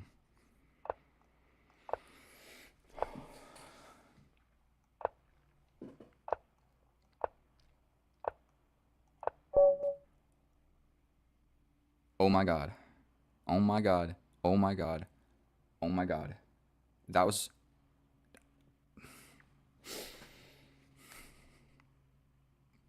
What on earth was that game? I don't even know what to think. That was so epic. I can't believe I won that. I don't think I deserved that. Maybe the end game, I did deserve that, but that took some gosh darn know-how in this position. That was one of my most favorite games of chess because I was so lost. Huge blunder here. Take. Obviously, it opens up this file. He wants his knight to go here. I get checked. Why did I step away? This is the square that needs to be covered. I literally stepped away and let go of this square. The knight gets out, and I'm just so lost here. We step forward a little bit, and I literally am just wiggling. Just wiggling, praying for something. This knight kind of disconnected.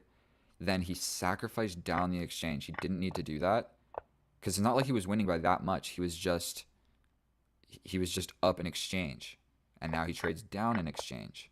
And so essentially, you know what, we're gonna end this part of the video. We're gonna look at the analysis. So let's go to the analysis, and then I'm gonna actually look at this game a little bit more in depth. Okay, so I'll see you over there.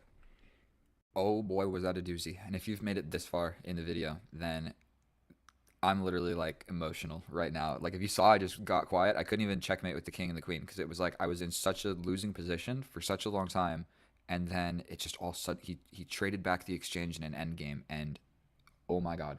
So there were a couple ideas that I missed. So the main blunder, everything that I did made sense. So here you're actually supposed to take with the bishop. I always thought you took with the knight because you don't want to get hit with this, and then your bishop gets attacked, and then this is attacked. So that's kind of what I saw from a distance, is you want to avoid that because then my bishop is. So you can actually take with whatever, and the computer says anything is fine. No matter what move you play, you're fine. We get this, and this is a blunder because it literally just hangs this, and you're basically trading the bishop and the knight for my rook. And so, and a pawn, potentially two pawns. So it's not actually terrible. I'm supposed to defend by pushing two, but everything is fine. We're still good. It's an equal position. We're now attacking the knight. He trades. We trade. And he hits us with this check. And he could have even castled into this check. So that would have just been cool for our opponent to like castle and check and then operation save the knight. The whole reason my king is here, like, do you remember? I did all of this calculation and I was like, oh, what about blah, blah, blah, blah, blah. I was like, oh yeah, I got to go here to defend the escaping square. So I put my king there. I literally like said that and thought that, putting my king here. Then a few moves later, my king has to move. And I'm like, huh, maybe I should just stop touching the most important square. The whole reason my king is on this square getting checked. Didn't think about it. I could have even blocked the bishop, and my king stays planted firm. So if we look at the computer, I'm simply down in exchange. So it's a -1, but I got a pawn. We're scooting around, and I grab another pawn.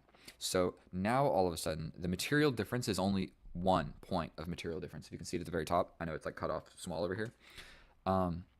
It's not that big of a difference. So we're scooting around. We get hit with checks. I don't need to show you everything here. We're getting some mistakes.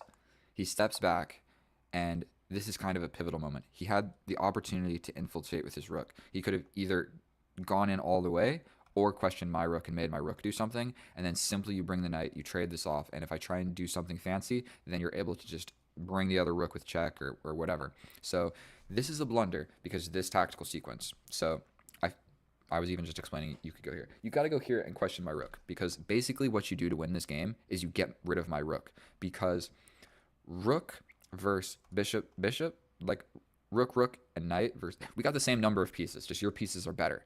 And so if you trade off the best one in this situation, I'm toast, okay? Because then it's no good. Then you got a rook and a knight versus a bishop, and that loses like always. If it's like rook versus bishop, it's not that losing. You can save yourself sometimes. So this tactical sequence, I attack. If you directly go here, you get pinned. And if you go all the way back, then I hit you with a check, and I force the king back to then get this pin. So there's a tactical sequence that I just missed. And so that would have been hard to find. I like then hit him with the check, and then hit him with the pin. Didn't see it. So we slide forward with the check. Now my bishops are actually really active, and I'm winning. And what the heck is going on here? Did that even happen? Okay, we trade. We push forward. The knight comes in. I know that I don't want to trade this, but there's just another tactic right here. He can take, and I can't really take back. Or if I do, then I just lose my bishop. So he would get a pawn. He would get all of this for trading the knight. So that's all he had to do. But instead, I attack him. He scoots up. I step back. Same idea still here. Still applies where you would basically grab everything. But now I get active, and it's an equal position. My rook is on the 7th rank. I have 2 passed pawns. Don't forget about that. And then you don't have a lot of pawns or minor pieces to protect your king. So, like, my bishops are actually really deadly because there's nothing to get in the way of them other than really the rooks and the knight. And so, correctly, I play the best move. What we're trying to do is pry away the defense of the rook. We do this, and he has to step back. I step back because I knew trading the rook here was a terrible idea, and our opponent blunders. And believe it or not, I'm still winning here because this pass pawn is so strong and my rook is so strong. Like, I'm going to be able to grab this pawn, and yeah, it's absolutely ridiculous. And I have a winning position. It's +2. Never would have believed it. So he goes down the exchange, which is actually the second best move. The other best move is to just move the rook. But he goes down the exchange, and then all of a sudden, it's not looking so good. He brings the rook forward, and now I have a +8. For one, I could just grab the knight. I didn't see that. I can just grab the knight. I saw that it was hanging, but I also thought my rook was hanging. I didn't see that the pawn defends it. And so We trade, but now I've got I've got these extra pawns, or one extra pawn, but they're both passed pawns. So I've got a lot of compensation. So we push forward, and not only that, you have two pawns on dark squares, and you have a knight versus my more active king, and I have a bishop. So I'm just like crushed. So he could have tried to figure this out. Um, we do this to prevent this, but it didn't really prevent it all that much because eventually my king went away and you could sacrifice to push this pawn. But whatever, it is what it is. We scoot the king in, we grab a pawn, we get hit here, we scoot back to the corner of the board. He takes our pawn, we take his pawn, he jumps in, we scoot the king closer because he can't really take here. Even if my king lets go of it, if you take this pawn, I'm just going to take, and then I have still this passed pawn, and I'll at some point scoot my king around, distract you with this pawn, and take these pawns and promote these pawns. I literally won a game in this exact same position, just minus everything, just this and a king and our kings. And I literally won this position in my most recent long format video where I sacrifice this pawn and I step in to grab these ones. And so he takes the pawn. What I needed to realize is he's attacking my bishop, so it's hard not to just like move the bishop somewhere. Obviously, that is like the knee-jerk reaction, just move the bishop. It's being attacked. I don't want to lose it for free. But this king can't stop this pawn. Like if I push this pawn, he can't scoot here. He can't scoot here. He has literally no way of defending this pawn. He can't stop it. So I needed to realize like pushing this pawn is the right move. Don't hate myself for not seeing it. I mean, I spent 1 second on this move and had 10 seconds on the clock. So I hung a fork, but by the grace of God, he can't actually take for the same situation. Like, so we're good to go. We scoot in, king active, we push the pawn, we take the pawn, he gets behind, his knight is now doing the job of stopping this pawn, his king is now doing the job of stopping this pawn, and unfortunately, I have an extra pawn over here. So there's really no way that I lose this. He does get the pawn. There's a lot of things I can do here, but pushing this is the easiest. He goes here. I could have just taken the knight because it's not stalemate. He could have stepped over. This is not a queen yet, but we take with the queen, and I literally just, no funny business, 9 seconds on the clock. You get rid of the knight, okay? I'm going to make a queen. I'm going to checkmate you. You don't have to get fancy. I don't get fancy. I've lost so many games for just like letting something stay on the board, so I just get rid of it. You got less than 10 seconds. You don't want to blunder. You make sure they have a legal move. You hit him with a check. I go all the way over here, so I know that you have a bunch of legal moves, and we just reconvene, and we're pushing the king this way. That is what we're doing, because this guy's over here, we're pushing you here. So I even put the bishop here, so now the bishop is no longer even going to infiltrate with where I'm trying to checkmate the king. That is why I played like this, because my general game plan was to like boom, boom, boom with my king and bring my queen and get the king over here. That was the plan, or over here. And either one is going to work because my bishop doesn't see it. So this was an 84 move game. It absolutely did not need to be. I took a lot of moves here that I could have done way faster, but my heart was beating so fast. I didn't want to blunder that. I think I played like 6 or something games in a row. If you made it this far, you're an absolute legend. If you like that game, if you simply like watching my chess, please subscribe. I'm trying to reach 1,000, and it is a slow grind. So I'm going to try and get better at playing chess, try and get better at making these videos. That was a lot of fun. Thank you for letting me play for you. I love you. Check out some of my other videos. Leave a comment. I'm sure I missed a lot of things, and we didn't even analyze the games that were shorter because there were blunders left and right. So either way, thank you so much for watching. Get out of here, and I'll see you next time. Bye. Grab yet another pawn. And he can't get in. Oh dear lord. And so there was tactics here when the rook was looking here. Like if I ever tried to get away from being on the side of the board, he was going to be able to capture this because then this pawn would be pinned if my king was here. Like when the rook was here, my king was here. I could never step over because that whole nonsense. So wow, that was a crazy game of chess. 5 plus 5 really is a little bit longer of a game than you would think. It is not 10 minutes. That was like 18 minutes of chess. And so let's check this with the computer. I've started doing something new in the analysis. And we run the computer analysis while I look at the game. So we check at the end how accurate it actually was. We can make a guess together as well. So Caro Kann, Tartakower variation, bada boom, bada bing, develop the bishop, castle. Then I'm supposed to scoot the rook over. I know that, and I still don't play it. So like that's what studying openings does for you. I know it's the best move, and I forgot to play it for like 4 moves. So we get the pawn cube, rook over, completely equal position. Now it's saying just capture, but pushing forward is also just as fine. I mean they're like generally equal. We develop some stuff. Rook to the middle. A little bit of an inaccuracy. And the sacrifice here does work. Because take, and you can't take because it undefends this. Oh, that's so simple. Literally, I can just take here. You can't take with the king because the queen is looking, and if you take here, then I get in with check. Or, I mean, I get in and get the bishop. So, okay, there was a tactic. I missed it. Definitely, that drops a couple percent accuracy. The same tactic is still here. Just remove the defender of the bishop. I am attacking the bishop. That's pretty simple. I don't know how I didn't see that. Still there. Stepping back. Stepping back. Man, it was there the entire game, and I never saw it. So that's a little bit sad for me. Every single move is going to be a blunder because of that. Even here, I can take, but then my rook just gets in. And I'm just winning. For one, I'm threatening this. For two, this guy is pinned.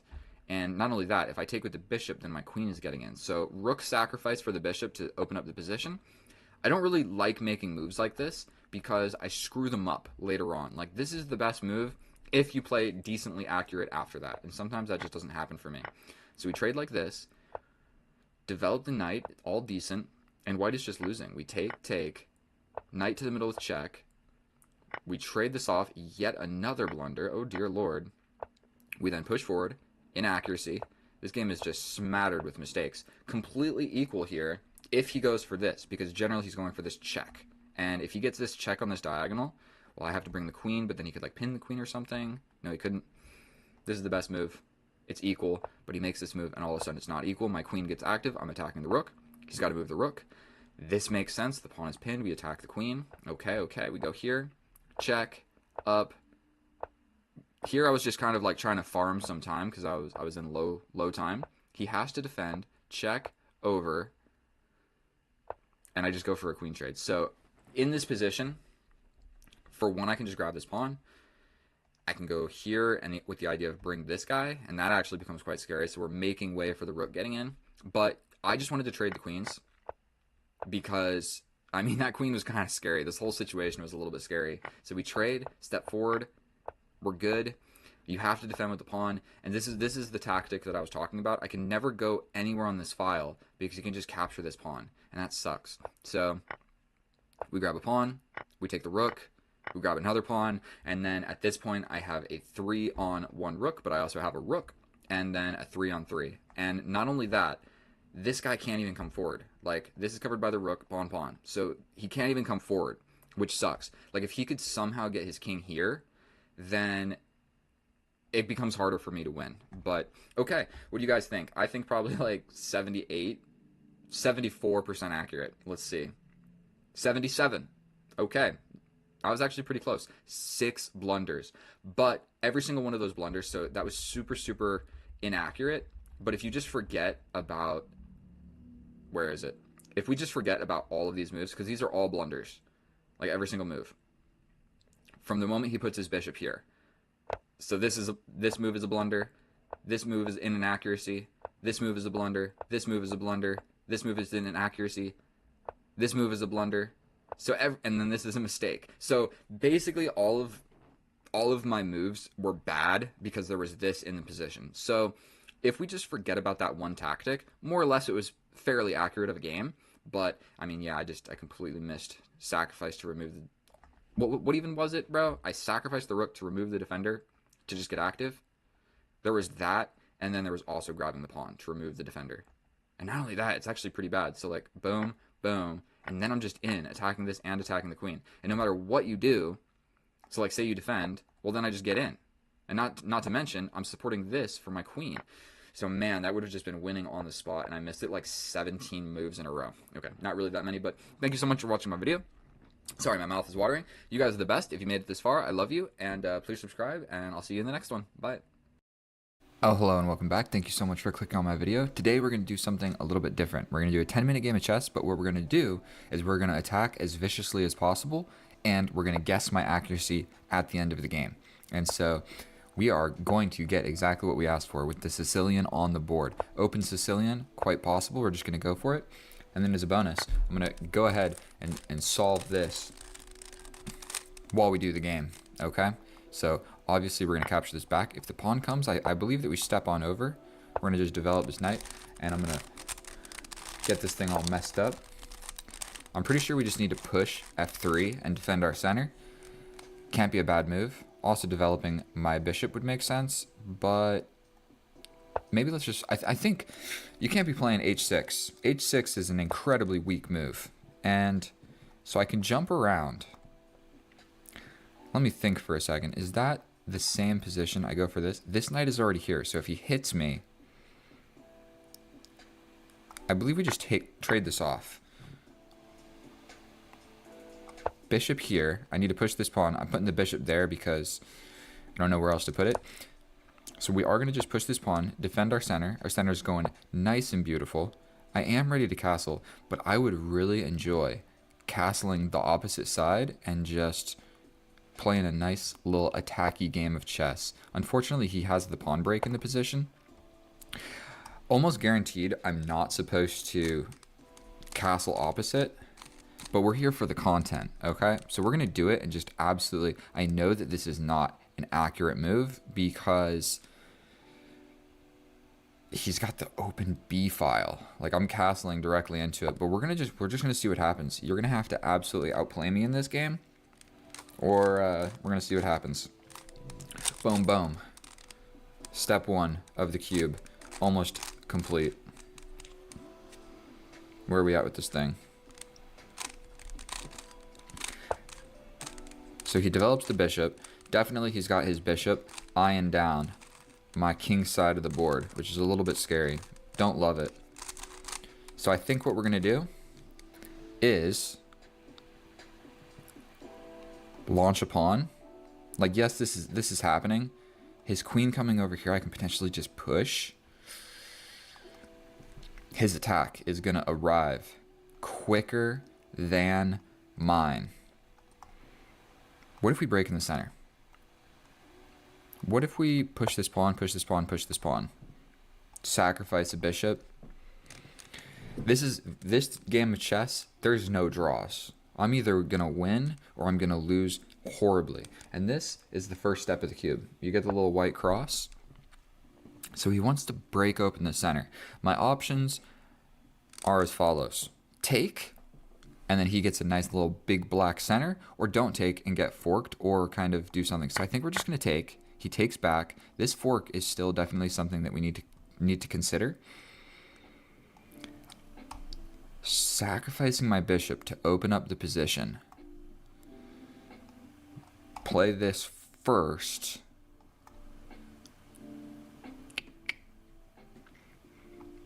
I know that this is not correct.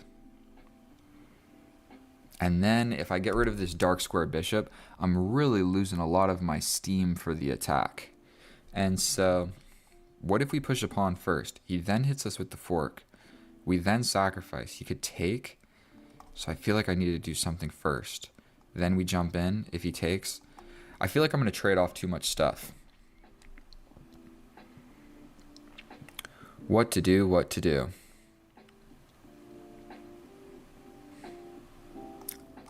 Sacrifice the bishop. Absolute blunder. Absolute blunder. Make no mistake about it. That was a horrible move, but we're going to hopefully be able to just apply the pressure. And, I mean, I don't know what he's thinking about. If he doesn't take, then I basically just got a pawn for free for doing nothing. And so what's the follow-up? Boom, boom. He wants this. But you know what? I might just grab this. And then you have to take back with the king. I'm doing this. If you take here, all of a sudden I'm kind of in the position. I think he was supposed to take the bishop. Don't overthink it. If your opponent just sacrifices something like that. Okay, so he does take. I can hit him with this check.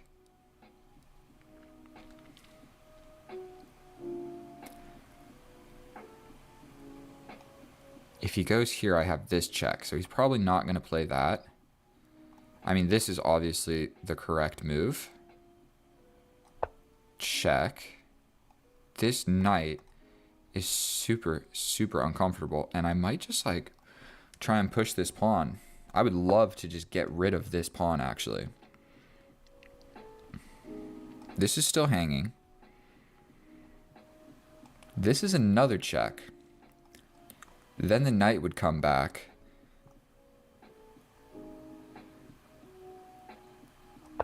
Another check. I'm trying to wiggle my way. My queen is not going to checkmate nobody all alone. So, yes, my knight is still hanging, but now I'm going to threaten checkmate over here. And how are you going to cope with all of that? Just threat after threat after threat. You can push a pawn. Okay, he blocks it like this. Makes perfect sense. I launch another pawn into the position.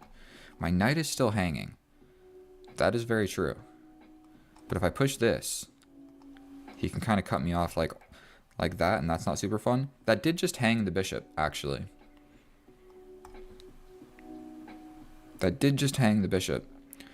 So grab the bishop. He grabs the knight. Here with check. He hits me again. Go here. I think we're just going to do that, right? Do I have something better? Do I have like a good attacking idea? Definitely we grab this. He grabs the knight. I hit him with check. He cuts off the check. I take this pawn, threatening checkmate again. Probably he would defend.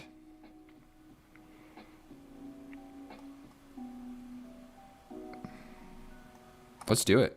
We've got an attacking game of chess on our hands. I need to start focusing on getting this little cube solved. I haven't actually solved one of these things in such a long time. But let's see, bro. What are you going to do? Take the knight? I would love it if you decided not to take the knight for whatever reason. And actually, I'm kind of... So this was the original idea. I don't know if I care about this. If this happens, we're going to have the umbrella technique, where we hide behind the enemy's pawn. It's actually a very common structure. We can grab a pawn. He will then block. We then take and threaten checkmate. He slides in.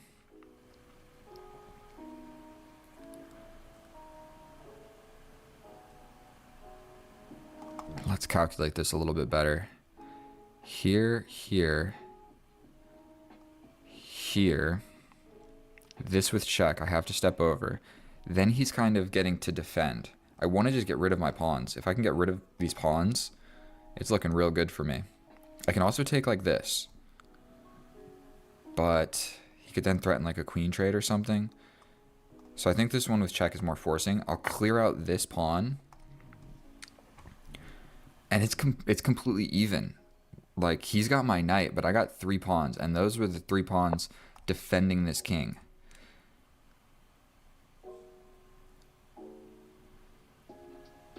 And this discovery all of a sudden kind of becomes an idea. So I really like this. Just threat after threat after threat. We slide in like this. This is checkmate. He has to defend it somehow. Okay. Well, yeah, I calculated that earlier, that we're going to do a little umbrella technique. This is very common. So this pawn is incredibly weak. And my king is not necessarily safe. I have literally no moves with my king. My king is just cemented in the position.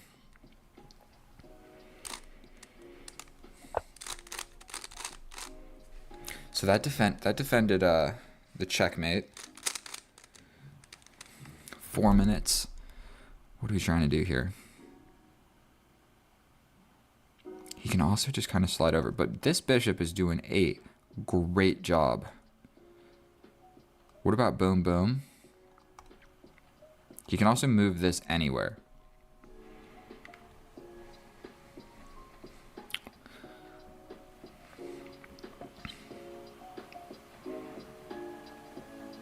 Is launching these pawns, is that what I need to be doing here?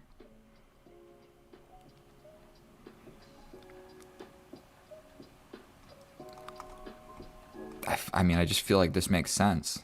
Boom. He could essentially just take this pawn.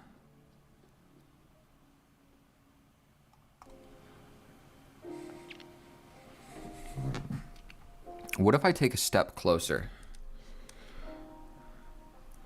A little teeny tiny step closer. He comes over to block.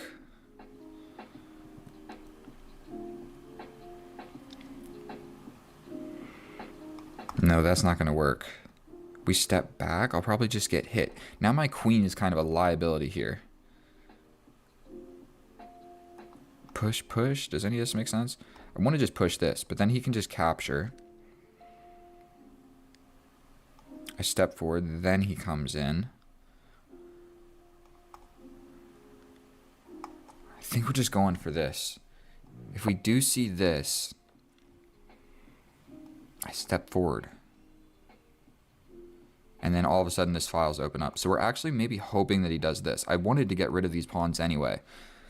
Like, these pawns are doing nothing but blocking the attack of my rooks. So he could go do something like this. Wouldn't be a horrible idea. And even if he lets go of the protection of this pawn, I might just, like, leave it. This pawn is, like, kind of a defensive piece for me, believe it or not. At least for right now. Alright, what is the next process? This is where we're at with the cube. Let's just bang out some of this cube.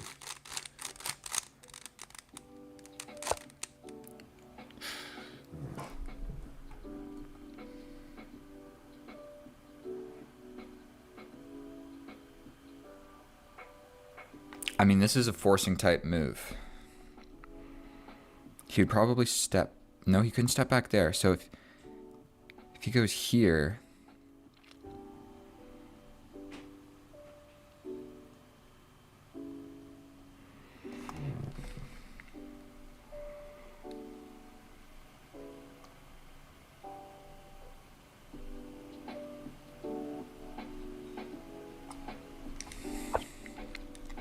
If he steps back, it's checkmate. If he steps back here, it's also checkmate. So he has to step here, essentially. Then I step forward. I don't love it. He can go to one of these squares, or this square, or this square. So those are the moves that I need to be thinking about. Probably we see this.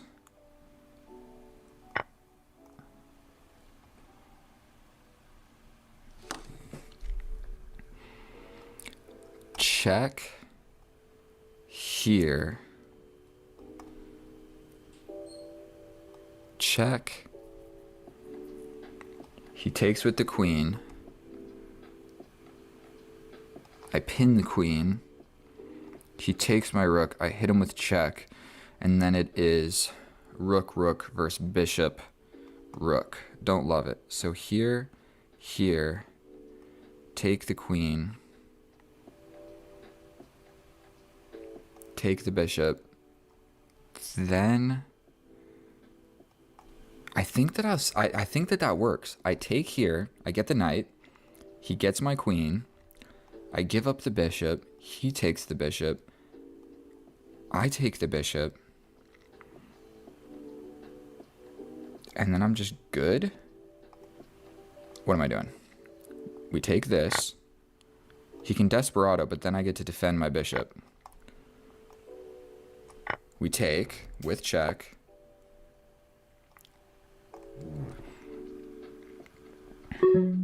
I got 59 seconds. This is hanging. This is also hanging.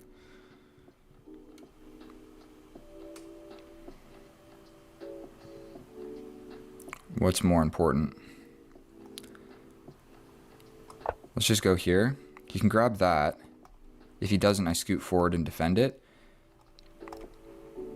So he probably wants this. Okay, so he wants to grab that. I scoot forward and defend the pawns. He's got two things attacking this. We're going to hit him with a check. This is complicated.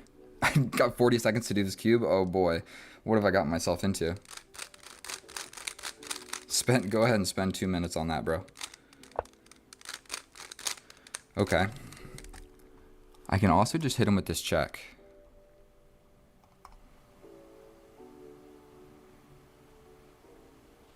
Here. If I push here, what am I trying to do?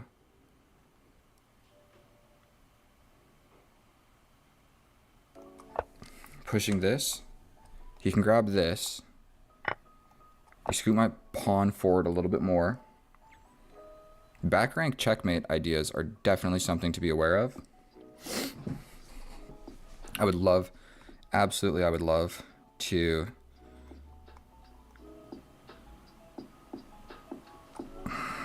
Oh my god, 13 seconds. What am I trying to do? Attack this. Here.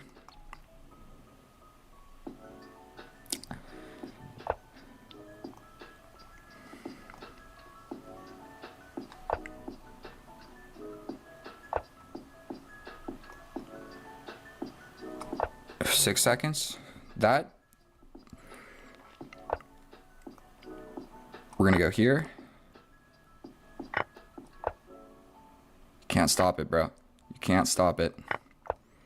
We're gonna eat this pawn, and we're gonna get behind it, and we're gonna win the game. I did not finish the cube. My heart is pounding.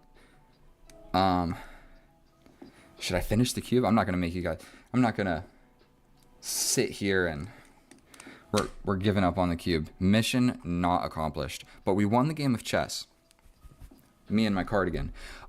Accuracy for that game. Let's run through it real quick without anything. I'm so glad I played with increment that game. I'm fairly certain this is maybe the correct move, but because my knight has already developed to c3, I'm not sure. Solid.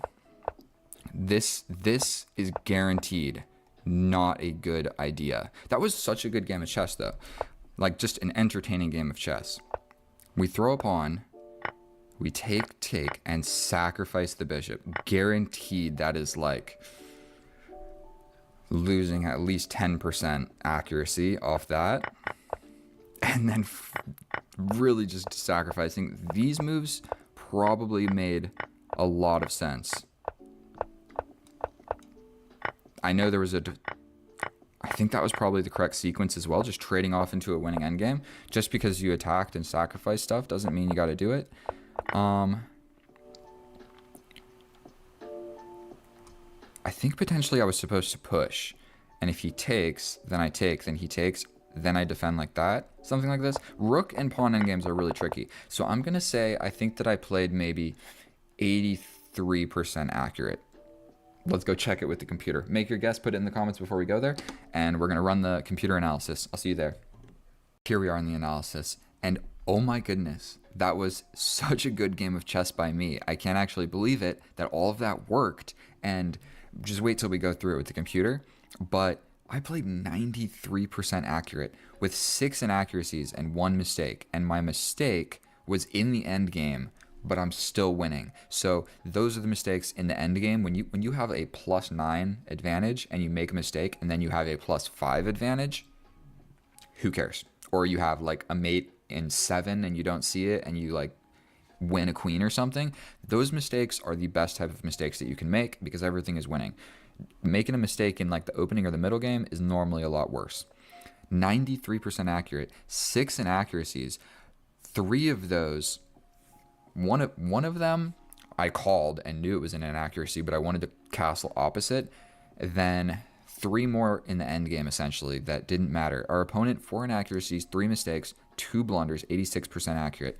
And this is the status of the cube. Maybe I'll try again in another video. But let's run through this together. I'll even turn the engine on. It makes my little camera lag, but it is what it is. So we get the open Sicilian on the board. Take. Develop the knight, best move. Kind of interchangeable, we just develop a bishop. And then here I knew that one of these, I thought that this was the best move. The only reason is I had already developed my knight to c3, so it made me think, okay, so I just take. You know what, it's more or less completely even. We developed the bishop. I'm supposed to go for this pawn break. That's a scary move because then this is undefended, and I think this is just a lot more solid. Plus, I was planning on castling opposite anyway, and the computer is saying to make that pawn break, but he doesn't know that I wanted to castle opposite. So here we go. My first inaccuracy of the game is castling, but I knew that wasn't accurate. I just wanted to kill our opponent. And so here we are. We launch a pawn. I have a -1 advantage, but I kind of knew that was going to happen. Capture, and then the best computer line. Are you kidding me? Are you kidding me? I thought it was a blunder. It is the best computer line. Take, then again, a desperado sacrifice. I'm going to lose this bishop one way or another, so I might as well get the pawn guaranteed. He could have taken and then I could have taken, but I like this because he basically has to address it. We take. He should have taken this because then it attacks my queen and whatever. Actually, never mind. The computer doesn't know what he's talking about. Best move. How is it the best? Someone explain this to me. The computer is saying king takes a g7. Best computer line. But when he plays it, it's a mistake. And then it suggests a different option down here. Don't know what to make of that. You guys see the arrow? You guys see over here? Can you see it? I guess you can't. It says king takes g7. Best computer line. Whatever. We get in with the check. He steps back. We hit him with another check. Best every single move. Best move. Best move. Best move. Who cares about this knight hanging? We're threatening checkmate. He blocks it. Then we switch gears. We're probably not going to really be able to checkmate you anymore, so we might as well mop up as much stuff as we can. So we switch gears to just the cleanup crew. We take the pawn with check. We get blocked. We take another pawn, threatening checkmate. He takes here, which is a absolute blunder, but I'm still only a +1 advantage because my king is definitely not happy. That's for sure. He's like safe, but he's not happy for long. And oof, he can just win the queen. He can just win the queen like this. And then I just take. And then take. And okay, I guess I get all of this. And then I've got 3 pawns and a bishop. It's not good. I'm still winning this position, but that is a hard to win game. I'm going to be honest with you. So I like the way that I did it. I'm glad you didn't see that. We take, scoot over, throw the pawn, push the pawn, and then I'm so grateful I calculated this correct. Like, I know that at the end of this line, so I'm going to take. He has to take. I'm going to take the queen. If he scoots the bishop out, then I just get my bishop out, and I got these pawns, and I'm happy about it. I could even scoot my bishop back to here and defend that weakness. So that's why he essentially has to take, because... Oh, no, he doesn't. He could have just survived, but whatever. I take here with check. Now my pawns are together, quite happy. This is an inaccuracy. I'm supposed to fully invest in this pawn and just completely give this one up. Whatever. I'm still winning. We push the pawn, give a check, and we push, where I'm giving up this pawn completely, but I'm investing in pushing my passed pawn. So we push the passed pawn. Then this is also a mistake. My whole idea with this move was to attack this pawn.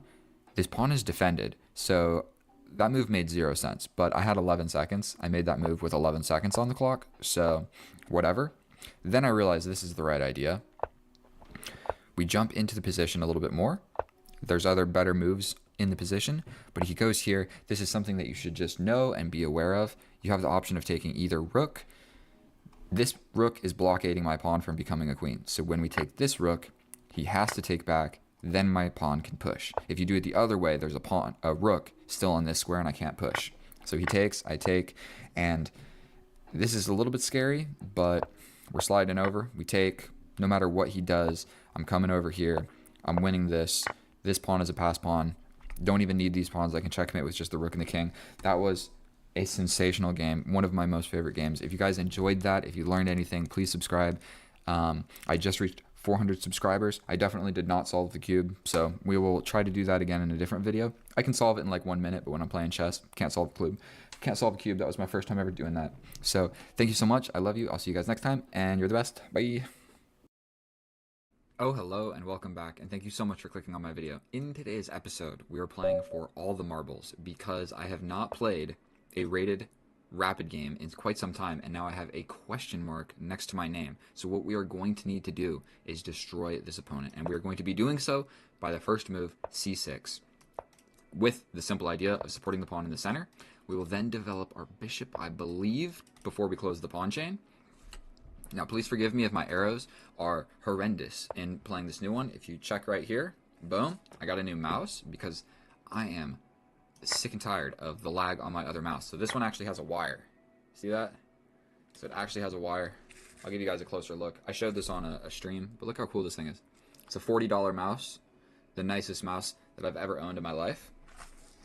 The old one is right here, Logitech, but it's connected with no wire. It's a Bluetooth wire setup. Okay, so let's just not go ahead and lose our time advantage. We don't want none of that. So I think we're going to go up ahead and develop this knight. I think we'll challenge this bishop. If he takes, then we get to develop our queen. If he goes for the pin, we will question the bishop. This also takes away the square from this guy. And I think, first things first, we're going to just support this in the center. And we have a pretty similar structure. But now that the knight has developed or defended this, I think I'm free to move my queen elsewhere. And we are also playing... Okay, making sure that it's rated. We are actually playing a rated game, and... Okay, so he wants to take away these ideas from me as well. Now, this is kind of the moment of truth. I could castle same side, or I could castle opposite. If I'm castling this way, I think he's got a pretty clear plan of... Let's just not overthink it. Let's not overthink it. Let's castle. This is something that I just do not do all that often. And he's same side castles. Okay. Well, now I don't really understand why he went ahead and traded that. I don't feel like he... I guess he did need to, because ideas were lurking where I could win this pawn and get my queen in there. Sorry, I warned you guys about this. And I don't know what else to do, so I'm going to take this time to step over with the king. He steps over with his king, and I think we're just going to bring our rook to the middle of the board. We're kind of just making improving moves, and this is the part of chess that actually a lot of people really struggle with. It's like, we've castled, we've gotten the minor pieces developed, we've gotten the rooks developed, but what you need to start doing at this point is thinking, how can I put my pieces... Okay, maybe I should have just drawn a line. How can I put my pieces on the opponent's side of the board? That's generally what you want to start figuring out. Like, if you don't know what to do, and all of your stuff is in a good position, think of your moves forward. And so, this is one idea. I mean, that's not really putting a piece, but if a capture happens, you know, I'm sort of closer. We're kind of doing something. So... yeah, so I kind of anticipated that move was going to happen. And so what I'm sensing is that this side of the board is not all that immensely important. I somewhat like the idea of stepping back with the knight. It is a retreating move, but it's a rerouting retreating move. Because I'm kind of thinking like... Because I'm kind of thinking like the battle is going to happen on this side of the board. And so I don't want to fall any lower in the clock. But I think we play a move such as this, where if he captures, we capture back with the knight with tempo on the queen, and then we can station our knight here. If he steps in, we still have ideas of winning this pawn. So we jump in with the knight. Is that what I had planned? Did I say capture? What did I say capture with? Whatever. Essentially what we have done now is we have a knight versus bishop situation. I can get real fancy and slide all the way in and attack this pawn. He can only defend it by playing this. Looks like he's trying to come into my position over here. I can also play something like this, force a pawn push. So, once... well, we're really still thinking about how to put my pieces on the other side of the board. We don't really want his pieces coming to our side of the board. So at the same time that you're thinking about how can I put my pieces on their side of the board, you have to also be thinking, I don't want his pieces arriving on my side of the board with tempo. So I'm really thinking something like this, where if he pushes... maybe putting my rook here actually makes sense as well. Or like just an entire rook lift. Like boom, boom. I mean, he can defend this weak pawn so many different ways. So like something like this, we're spending too much time. Let's just make a move. Let's just make a move. He can step back. That guards the threat of the queen, if you even want to call that a threat. Like, I mean, I can play this, but he just can... it kind of helps him, if anything. So he steps back. We're going to just immediately retreat. Just immediately retreat. We don't want to give up the bishop for the knight. We're not going to think about it for a huge amount of time. I could have gone to probably some other squares, but it is what it is, and we're going to make it work. So he's going for the queen trade. If I take, then the knight just goes to the middle. If I don't take, then this is under fire. If I push my bishop here and he takes, I mean, yes, this does a good job temporarily, but it doubles my pawns.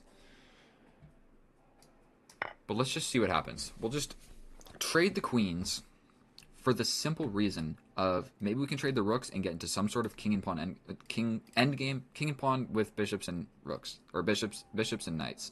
Because right now this is the imbalance of the position.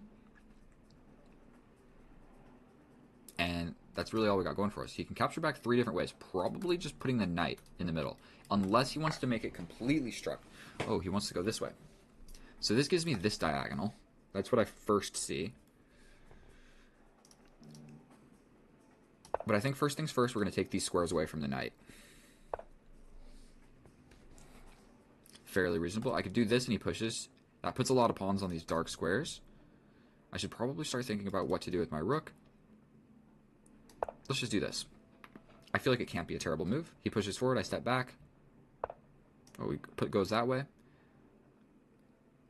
Let's cancel. Something, just a tidbit of information. If you're holding a piece and you don't want it to, you don't know what's going on, just press the right button and it will cancel it. So let's go here.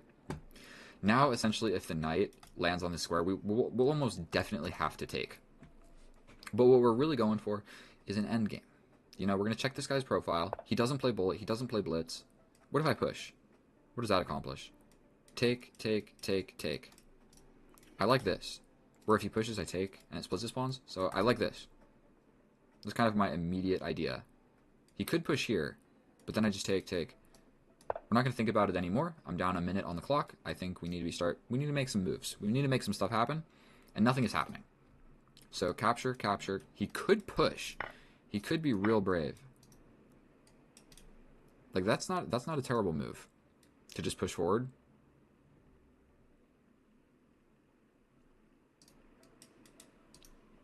But we're trying to make a little bit of an imbalance. If I can separate this pawn, like if this happens, this pawn is an identifiable weakness.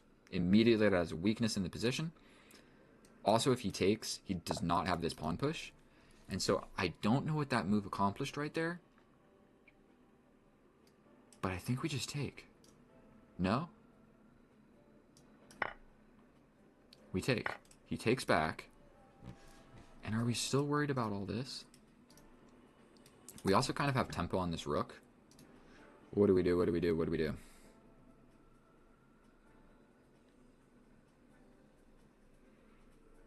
I think we're going to try and slide in. If he pushes, we slide over with this rook. If he captures, I capture back like this. Hard to say which open file is more important. So we're just going to play this. If this happens, we can get active. No. What am I talking about? We slide this rook over. Because the interest has shifted over to this side of the board. Or the interest has shifted over to this side of the board. This pawn is now a weakness. We want to be able to attack it. What if we just attack immediately? If he pushes, we step back. There's not a great way to prevent this pawn from pushing forward. So I think we're just going to play this. Time to start bringing the king. So he wants to line up on this. Maybe I had like a tempo winning move or something. What about this? Stay on this diagonal? How important is that diagonal? We go here. He pushes.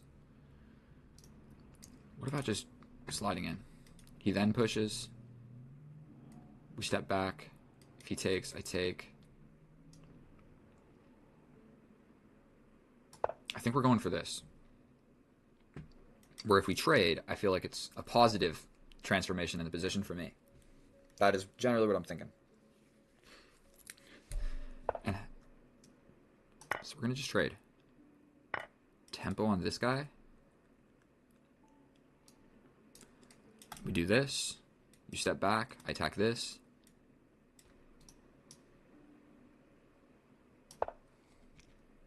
You can't really go here because then I hit you with this guy. And if you slide in,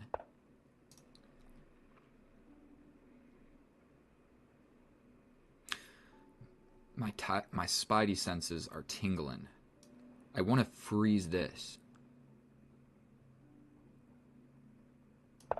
So we're going for it. This pawn is an isolated pawn. If he pushes and takes, I'm just going to defend like this. So I'm really thinking like get in like so. Also, this is weak. So what if we slide over? We could slide up like this temporary. Okay. Enough thinking. Open file. He can come over and attack this, but then we slide up. Then we got some real good ideas with my rook. He can slide over here as well. Like this would make sense. I could then step in attacking this pawn. You come in. I take. You take. But then I get you with a check. You'd probably step up. Oh, so he wants to run away. Here, here. Take.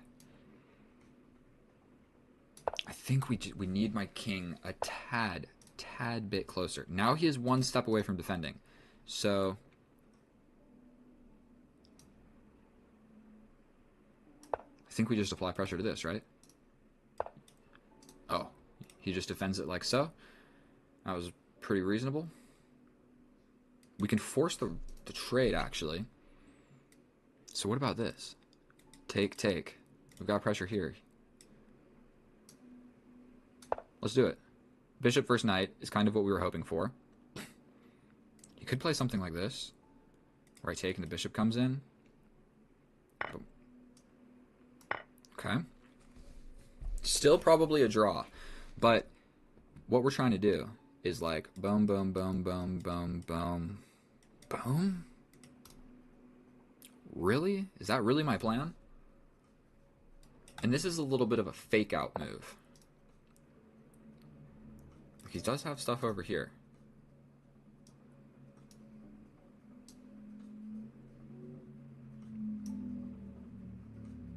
I don't have any of this. Okay, probably just got to do something. You could try and come in. Here, here. Here, here, here, here, here. Oh my god. Boom, boom, boom. Boom, boom, boom, boom, boom. And my whole idea was unsuccessful. What do I do? What do I do? I think it's still just a draw.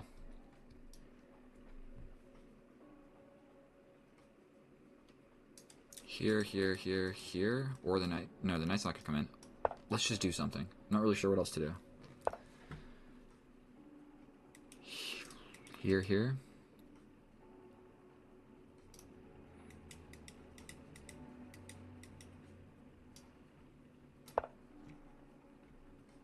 It looks like he wants to just completely run to this side of the board. We do have to be a tad bit careful. Okay.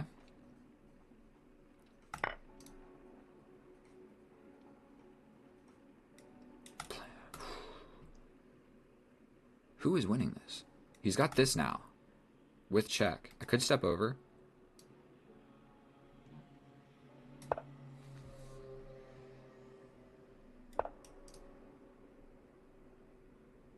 One minute.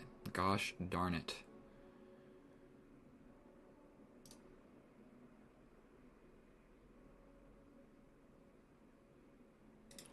Here, here.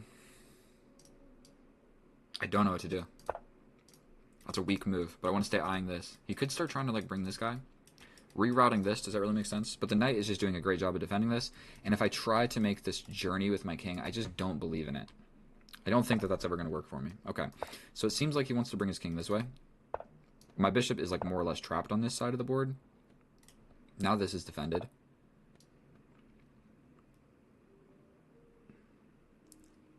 I think we just play something like this, defend this square. We are attacking this as well.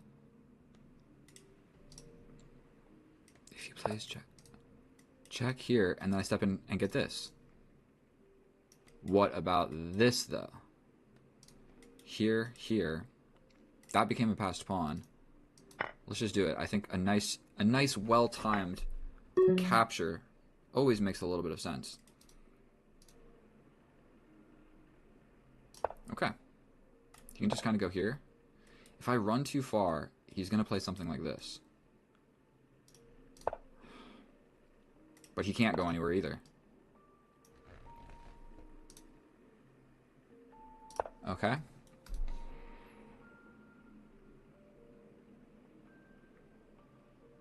He has to push, because if he captures, I touch.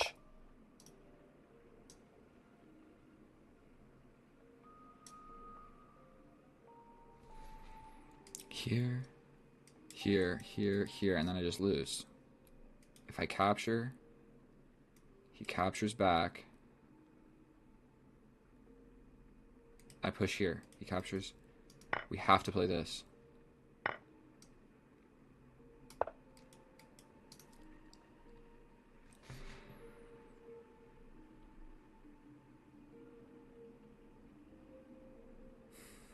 This is a tense moment, everybody. Clearance. That's what we're going for. Here, here, here, here, here, here. Okay.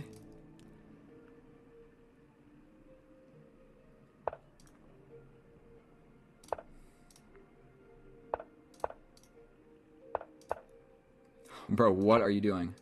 Are you kidding me?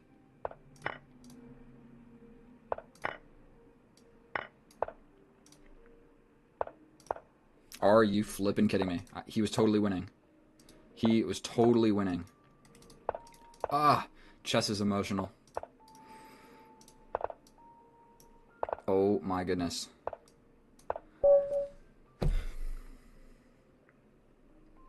I don't know if I deserved that win, but dear Lord, am I grateful that I did get it. I think it was a draw. What on earth was he doing with that king? Bro. Check, okay. I step back so that this doesn't come with a check. That's something important to note in this position, is I don't want to just get pushed into checks. So I run back, you know, it's all I got. Push the pawn. I push the pawn. You hit me with check. I step over. Boom. Boom. Check here. King in here. Checkmate. Bro, he's totally winning. Whoa, let's not get ahead of ourselves. We're going to check this with the computer. We're going to see how accurate it was. I will see you guys over there. Don't let me tell you stuff that I don't understand. I don't know how accurate that was, but let's go to the analysis. I'll see you guys over there. And here we are in the analysis. And like I said, I don't think that I deserved that. But we'll slide on down here and check the accuracy. If we look at the graph, bro, this is flat. We had a draw for the entire game. There was one moment here where I'm losing. Oh, maybe we'll skip back. We'll find that blunder in the game. I threw it away in this endgame, trading that bishop for the knight. I didn't really calculate. All I calculated was if he took with the d pawn, I believe, and he didn't have to take with the d pawn. He could take with the f pawn. And, I mean, I was completely winning if he took with the d pawn.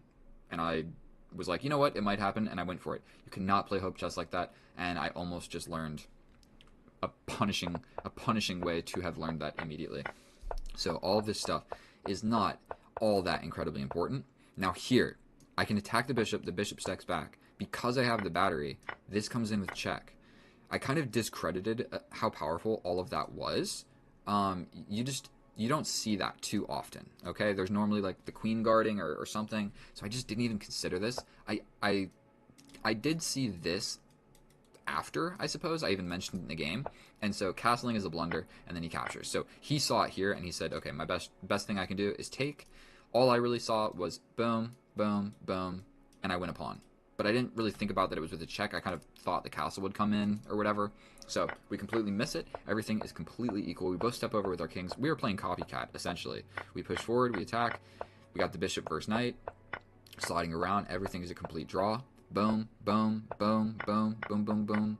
And then this, I felt like gave me some hope, but it really didn't. So this whole pawn being a weakness, it's not really that big of a weakness because he can just get behind it and then push it whenever it's really in trouble. So I needed to lock it down on a dark square and then configure my rooks in a way where I can attack it, and he can just like bring the knight to defend it. So just however you want to do it.